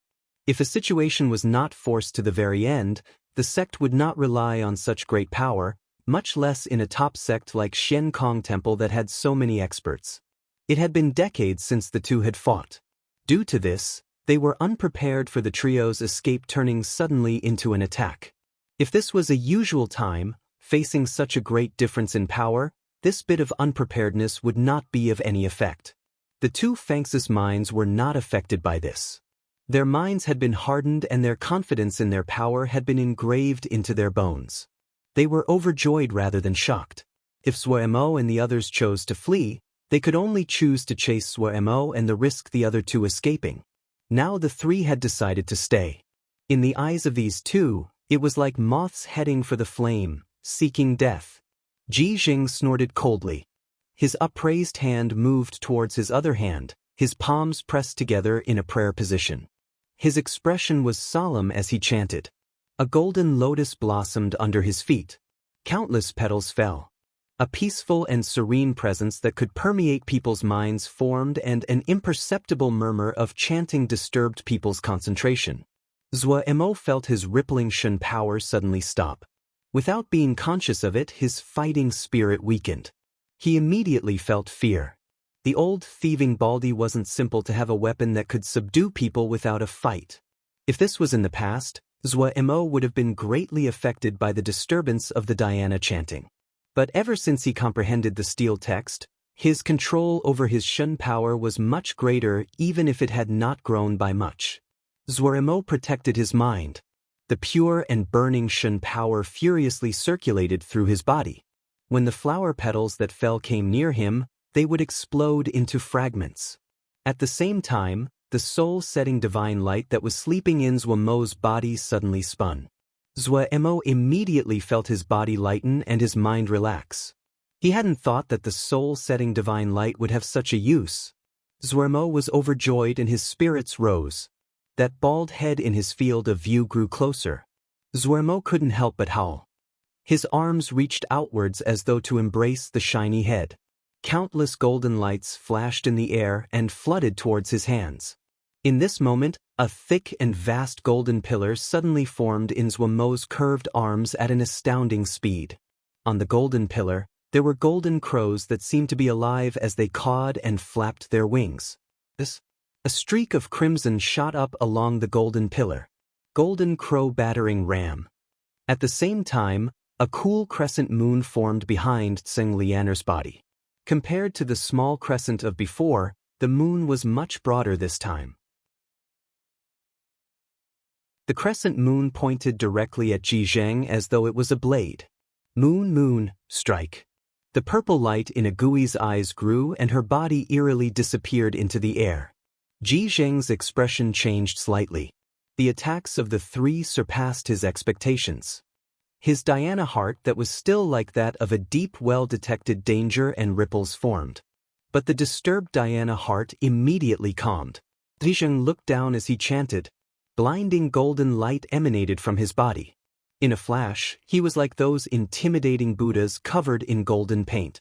Great authority Vajrapani Dhyana body. At the same time, the sutra characters on his kasaya seemed to come alive.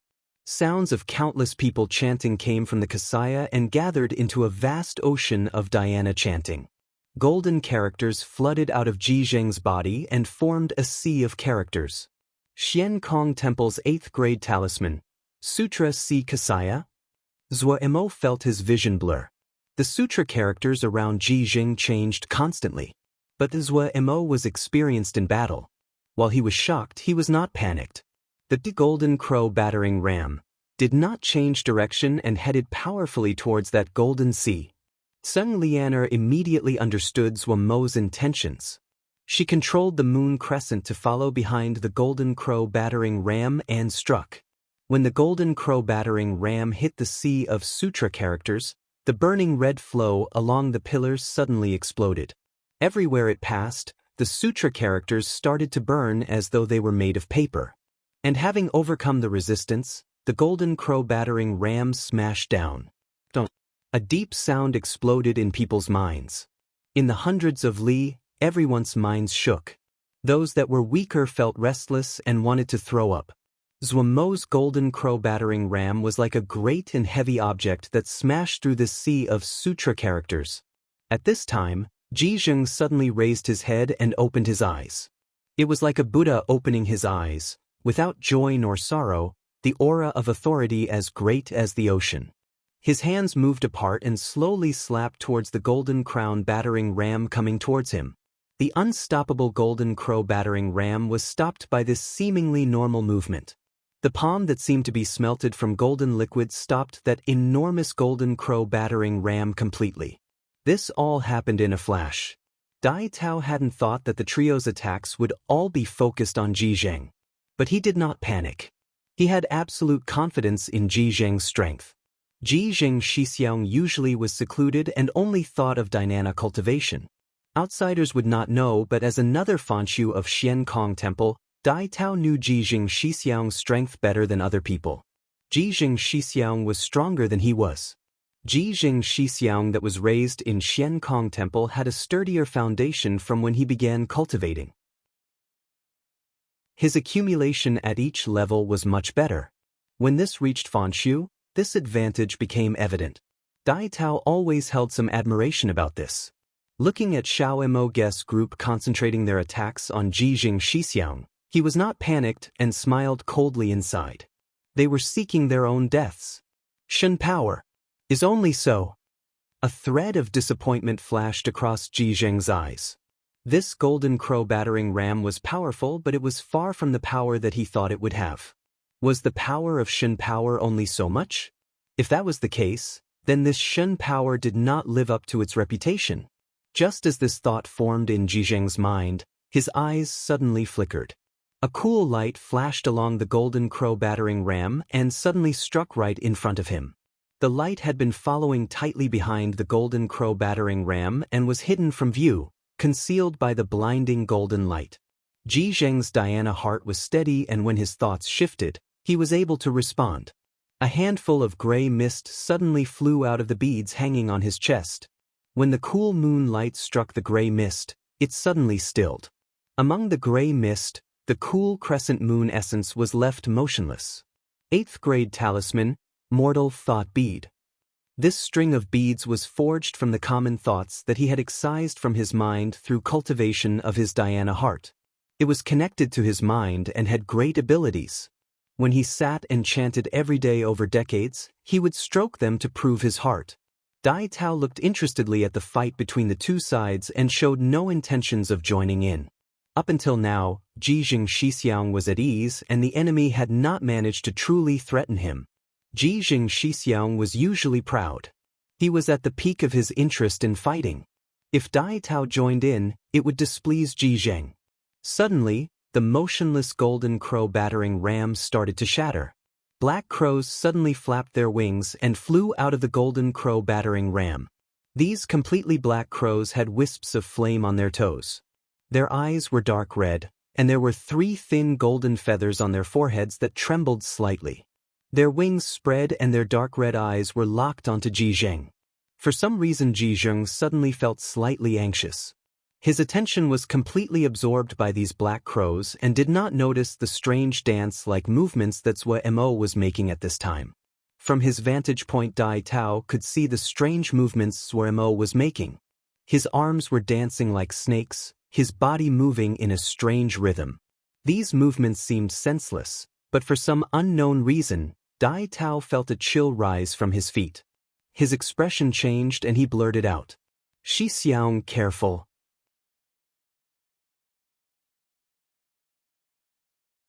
Chapter 669, Shin Technique. Shin Technique, a term that was so ancient that people had almost forgot it. A term that had suddenly come into Dai Tao's mind. His face immediately turned pale white. The black crow's dark red eyes flashed with eerie light. They seemed to be looking down from on high, their expressions indifferent as though they were gazing at ants.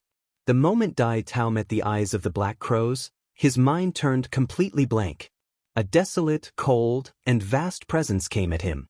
His mind was actually stolen for a moment. Zhuo Mo's expression was focused and his eyes completely void of emotion. This was the first time he was using a Shin technique and it took all of the Shin power in his body. From the beginning, he knew that the 10-crow celestial domain would not be an actual threat to Fanshu Xiuzhe. He was counting on the Shin technique. The Shin techniques that had been lost by the passage of time had astounding power. Compared to the complex and exquisite methods of the 3 major systems at this time, Shin techniques could be called simple. But this word simple only applied to Zhuo Mo now that he had finally set foot into the doorway to Shin power. Before he had comprehended the great pièce Mo steel, he had never successfully completed a Shin technique. But after comprehending it, the manipulation of Shin power came naturally. The ancient Shin techniques were simple and ancient but held great power. Even in this era where cultivation was so developed, it was enough for the top Xiuzhe to feel jealousy. The power of Shin techniques originated from Shin power. Zhuo Mo had 2 Shin power inheritances. One was the Green Vine tribe's inheritance that Wang Lin had given him. The other was the Sun tribe's Shin power inheritance.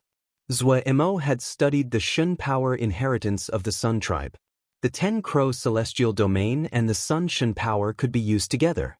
After the fight against Marshal Yu, Zhuo Mo had spent a lot of effort to merge Shin power into the transformations of his 10-crow celestial domain.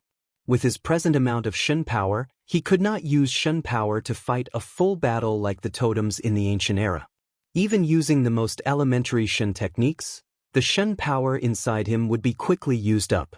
For the present Zhuo Mo, the Shin techniques were his trump card. Jijing hadn't thought that Zhuo Mo would use a killing move immediately. Because when one looked at the situation, Jijing was the one at a disadvantage. However, after the fight against Marshal Yu, Zhuo Mo understood the great gap between him and Fanshu or marshals. If it hadn't been for the anti-dragon claw and the sun crystal seed acting up during that fight, he definitely did not qualify to fight against Marshal Yu.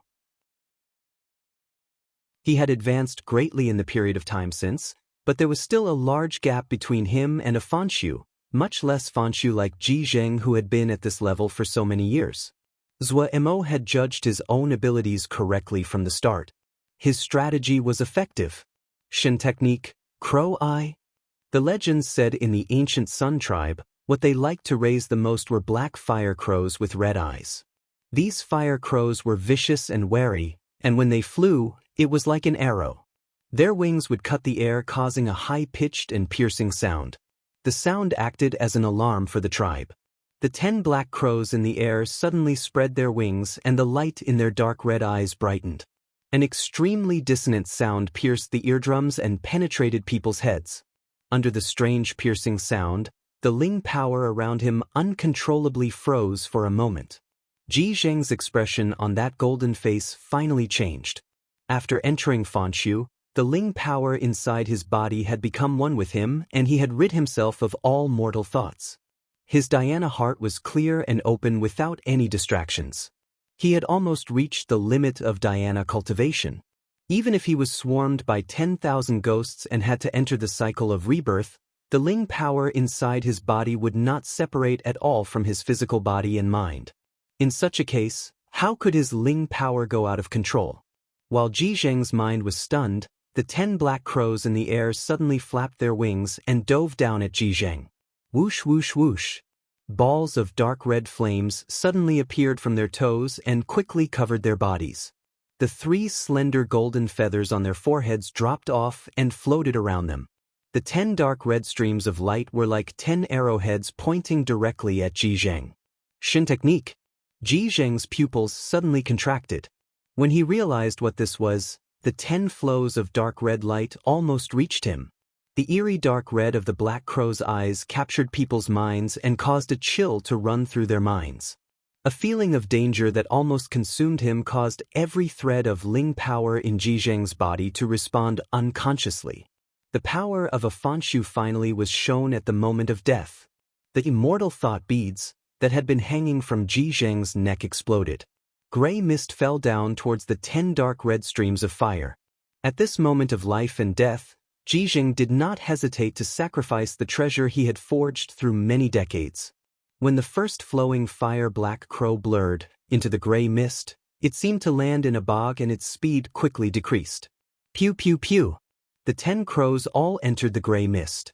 When the gray mist came into contact with the flames around the crows, it was like adding cold water to boiling oil and exploded. Pia pia pia. The force from the rattle and pops, like that of fireworks, rushed towards people so quickly they couldn't breathe. The gray mist immediately disappeared. Ji Zheng's expression was grave but without any pain. His eyes were bright as his hands moved. In a moment, he went from the angrily glaring Vajrapani to a venerable one holding a flower. His brow was gentle, his smile as warm as the spring wind. The murderousness immediately dissipated. The lotus flower in his hand was tender and beautiful. Petals fell off the flower and floated towards those fast-approaching black crows. But these seemingly slow flower petals managed to stop these black crows. At this time, the cool moon essence that had been motionless, as if it had been waiting, broke free of the heavily damaged gray mist without any warning and shot at Ji Zheng. This came in a flash. The slowly revolving sea of sutra characters around Ji Zheng suddenly formed a wave of sutra characters that stopped this cool moon essence.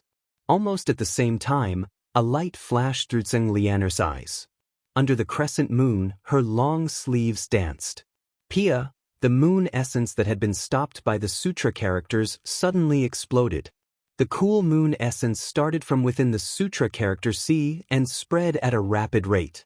In a moment, the sutra character C was covered in frost. Moon frost essence. Shin technique. Another Shin technique. Ji Zheng's heart jumped and his expression changed again. How was it possible? How was it possible? When Zhuo had cast his Shin technique, Ji Zheng had been shocked but was able to face it calmly. But when he discovered that Zheng Lianer could also use Shin techniques, he was completely stunned. How was it possible? While the 4 great sects were still trying to recover Shin power, there were 2 people here that were able to use Shin techniques. What he didn't know was that Zheng Lianer's Shin power inheritance was more complete than Zhuo's. After restoring the most important part, Zheng Lianer's Moon Shin power inheritance was complete. She also had cultivated Shin techniques. His mind became unfocused. Ji Zheng showed a weakness. The frost was like a poison that infected the sutra characters. All of the sutra characters were destroyed and became countless cool moon energies. The sutra Sikasaya that Jijing wore also dimmed. It became as gray as withered leaves and slowly crumbled. In an instant, 2 8th-grade treasures were lost, but Jijing could not attend to them. At this crucial moment, a 5-colored treasure wheel appeared and managed to stop the moon frost. On the treasure wheel, 5 colors cycled endlessly as it stopped the frost essence. This was Dai Tao coming to the rescue in time. 8th-grade talisman, 5-element manifestation wheel. This talisman had been originally crafted when Dai Tao had still been a roaming shio. After he entered Xian Kong Temple, he studied the sutras and reforged it. The treasure wheels had 5 colors that belonged to the 5 elements. There was a different venerable one within each of the elements. The 5-element manifestation wheel stopped the frost essence.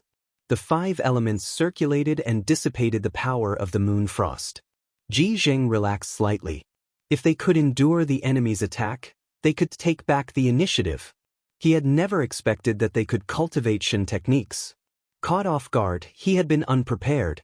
But now, countless records flashed across his mind. Shen techniques were dominant, but they also require great expenditure of Shen power. The other would not have the endurance. Wait. An eerie shadow suddenly flashed across Jijing's mind. He was alarmed. There was one other person. Not good. Suddenly, a strange power silently entered his body from his back. Jijing's expression changed. Dai Tao's expression also changed. A Gui appeared behind Jijing like a ghost. Purple energy was visible on her right palm as she pressed it to his back. From the beginning, when a Gui had disappeared, she had not appeared until now, only appearing to deliver a fatal attack. Jijing's body shook and the golden color on his face faded at a visible rate.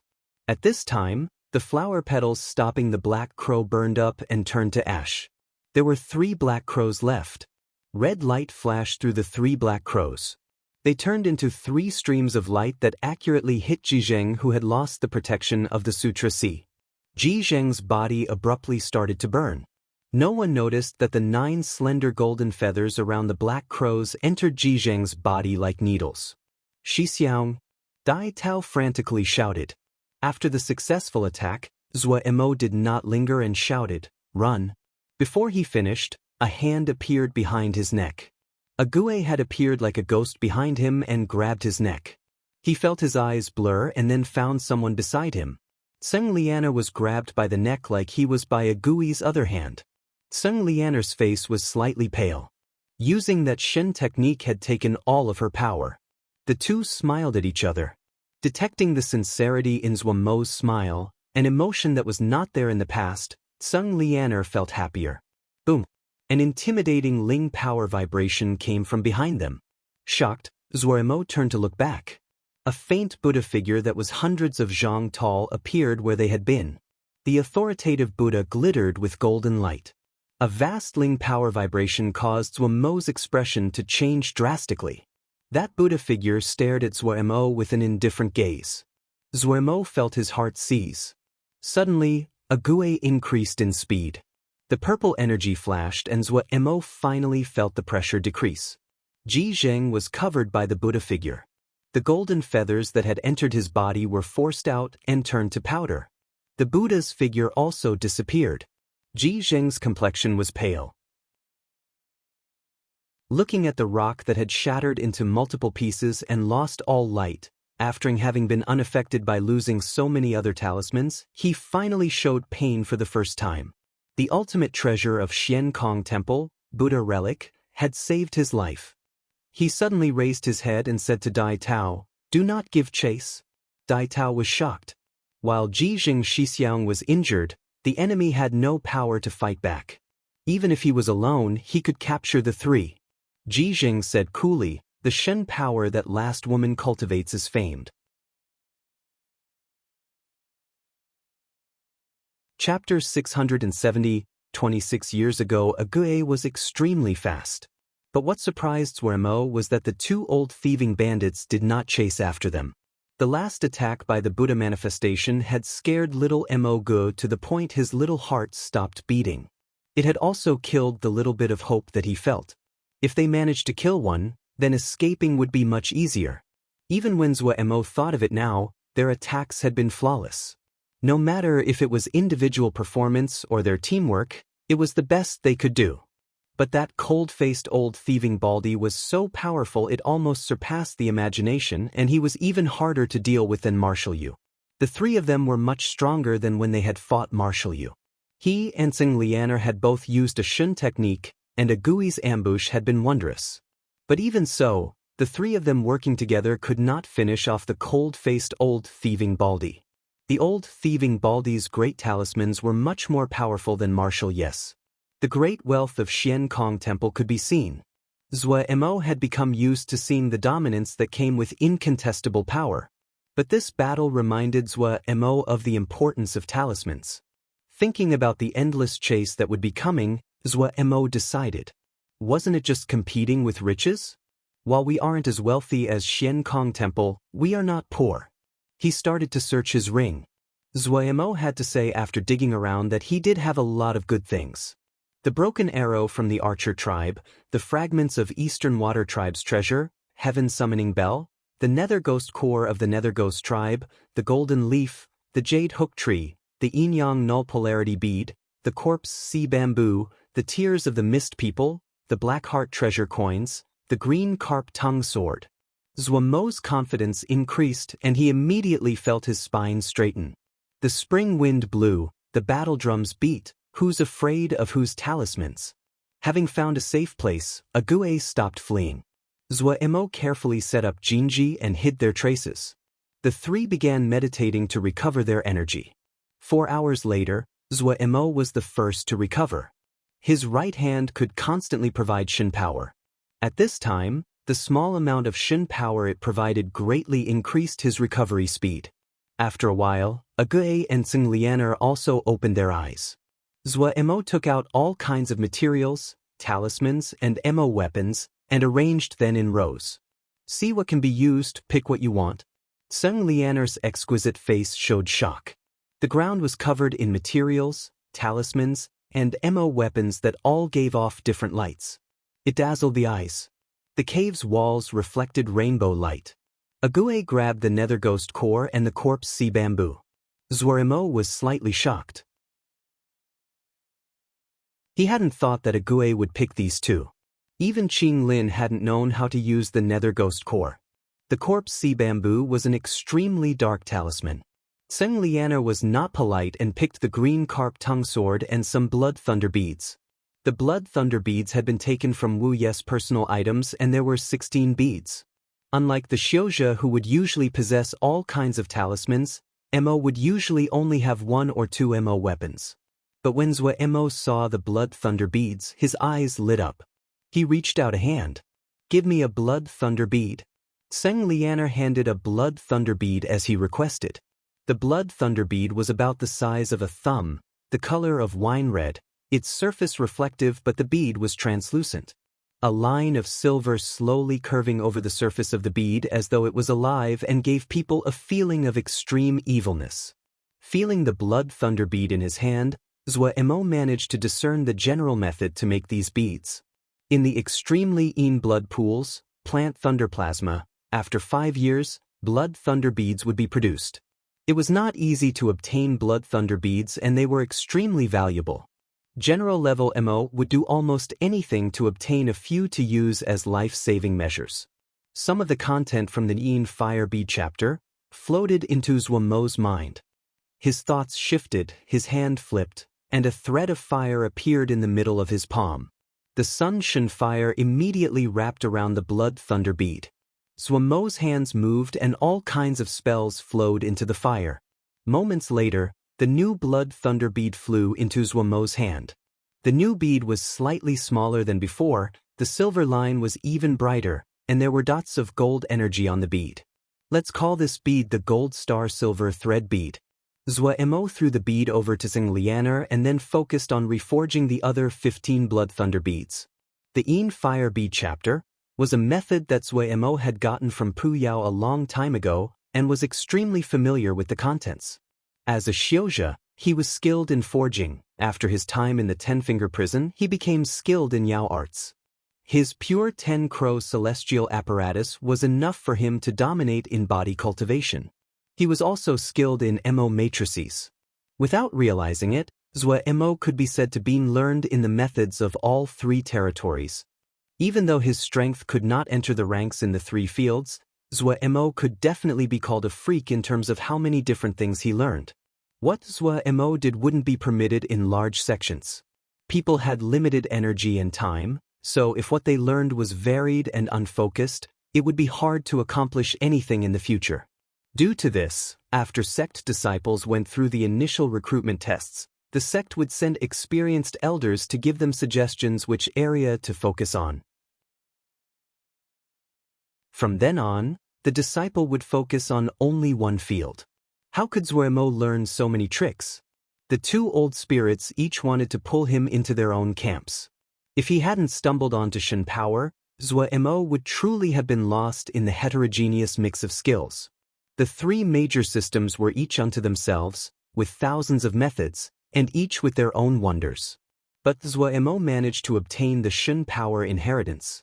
He comprehended the Shen power. The three powers started to merge and he ended up with new Shen power. A new system formed like this. This caused Zhua Mo to look at the heterogeneous mix of content from a higher level and merge them into a single system. So when Zhua Mo saw the Blood Thunder bead, he thought of the Yin Fire bead chapter. If this was any other person, they would have probably pondered for a long time about how to use Yao forging methods to forge Mo beads. But Zhua Mo didn't hesitate at all. He felt this was natural and there were no obstacles. From very early on, his understanding of cultivation had been diverted far from the orthodox. The Yin Fire bead chapter naturally had its own uniqueness in order to have been famed for a time. The Yin Fire beads that Zhua Mo had forged before had become something he kept up his sleeve. But under Zhua Mo's present understanding and unorthodox methods, this spell that had passed from thousands of years ago was completely transformed. If the great mind that created the Yin Fire bead chapter knew that his spell was changed into something strange like this, he would probably cry from under the ground and climb back up. For someone that only thought of practical benefits like Zhua Mo, tradition was nothing. As long as the gold star silver thread bead was powerful enough, then it was enough. After forging the 15 gold star silver thread bead, Zhua Mo looked towards the talismans and Mo weapons covering the ground. Ague and Ting Lianer had both picked a few things, but what should he pick? The broken arrow of the archer tribe?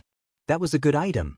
The archer tribe had been a powerful tribe that was able to threaten the dominant sun tribe. This broken arrow wasn't ordinary. The golden leaf also had methods of using Shen power to make items, but after pondering it for a moment, Zhua Mo gave up. The reason was simple: he did not have enough Shen power. With his pitifully small amount of Shen power, it was delusion to think he could melt and reforge a treasure like the broken arrow. Another item with the same problem was the 3,000 threads of worry. While Zhua Mo had pulled it into his body and they could be said to have listened to his orders, but Zhua Mo could not do a thing at the moment. Ever since the anti-dragon claw became a bracelet, the 3,000 threads of worry seemed to have entered a deep sleep. No matter how Zhua Mo called to it, there was no response. Little Mo Go cried inside. After fighting for thousands of years, did you fall in love?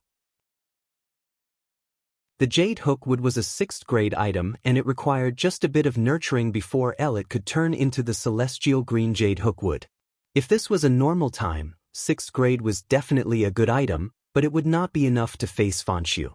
The yin-yang null polarity bead's drawback was that the user would die after using it. It was something to use to die along with the enemy. After looking around, Zhua Mo's gaze finally ended on the black-hearted treasure coins. The black heart treasure coins, one of the 108 Earth Mo weapons. They could become their own domain where yin and yang were reversed, and the 5 elements were mixed. For any other person, it was a top Mo weapon. But for Zhua Mo, who had the anti-dragon claw and the sun crystal seed, he was not satisfied with the power of the black heart treasure coins. But what if he reforged it? When this thought appeared, it could not be erased. In this moment, Zhua Mo made a decision: do it. At most, this subpar weapon would be ruined. The rich little Mo folded his legs and started to fiddle. Xian Kong Temple. The sect leader's harmonious face was dark. The entire hall had a suffocating atmosphere. The elders looked at each other and knew that something bad had probably happened. Everyone should already know about the fight with Xiao Emoge. The sect leader slowly drawled. The elders were silent and nodded. Some with nimbler minds felt their hearts jump. Had Xianxia lost? This upcoming battle is not insignificant. We have asked Elder Ji Zheng and Elder Dai Tao to go into the Mo territories to bring back Xiao Emoge's head. When these words were spoken, the elders were shocked. They hadn't thought that the sect would be so heavy in their action. 2 Fanshu elders, this battle was as good as finished. After the shock, all of them showed joy. The sect leader's expression returned to normal. Seeing the joy on the people's faces, he said coolly, Elder Ji Zheng was injured fighting with Xiao Emoge. The words were like lightning on a clear day. The entire place was silent and everyone was stunned. Elder Ji Zheng was wounded? Does everyone still remember the events of 26 years ago? Suddenly, the sect leader seemed to speak of something completely unrelated. 26 years ago? Suddenly, multiple elders changed expression. The one that wounded Elder Ji Zheng was the little girl from back then, the sect leader said indifferently. This stirred memories for many people, and even more changed expression. Has she achieved? An elder couldn't help but ask with slight terror on his face. She wounded Elder Ji Zheng, the sect leader said coolly. The elders became silent again and the terror on their faces increased. Elder, no matter if it is this fight, or against the little girl, we cannot lose. The sect leader's half-lidded eyes brightened and that harmonious and kind face became twisted. What slipped from our hands in the past, this time, we have to take it back. Everyone thought of the past events. Their terrified faces suddenly became excited. No matter what we have to do, we cannot lose this time. We cannot give anyone else a chance. The sect leader stood up with heat in his eyes. Victory or defeat, it will all be decided in this one move. The elders had excited expressions, their gazes burning and greedy. They stood and responded in unison, by the sect leader's orders. All of Xian Kong Temple was filled with killing intent. They are tuning into the Wang Lin's Journey YouTube channel. Don't forget to subscribe and join us on this journey to catch the most captivating stories.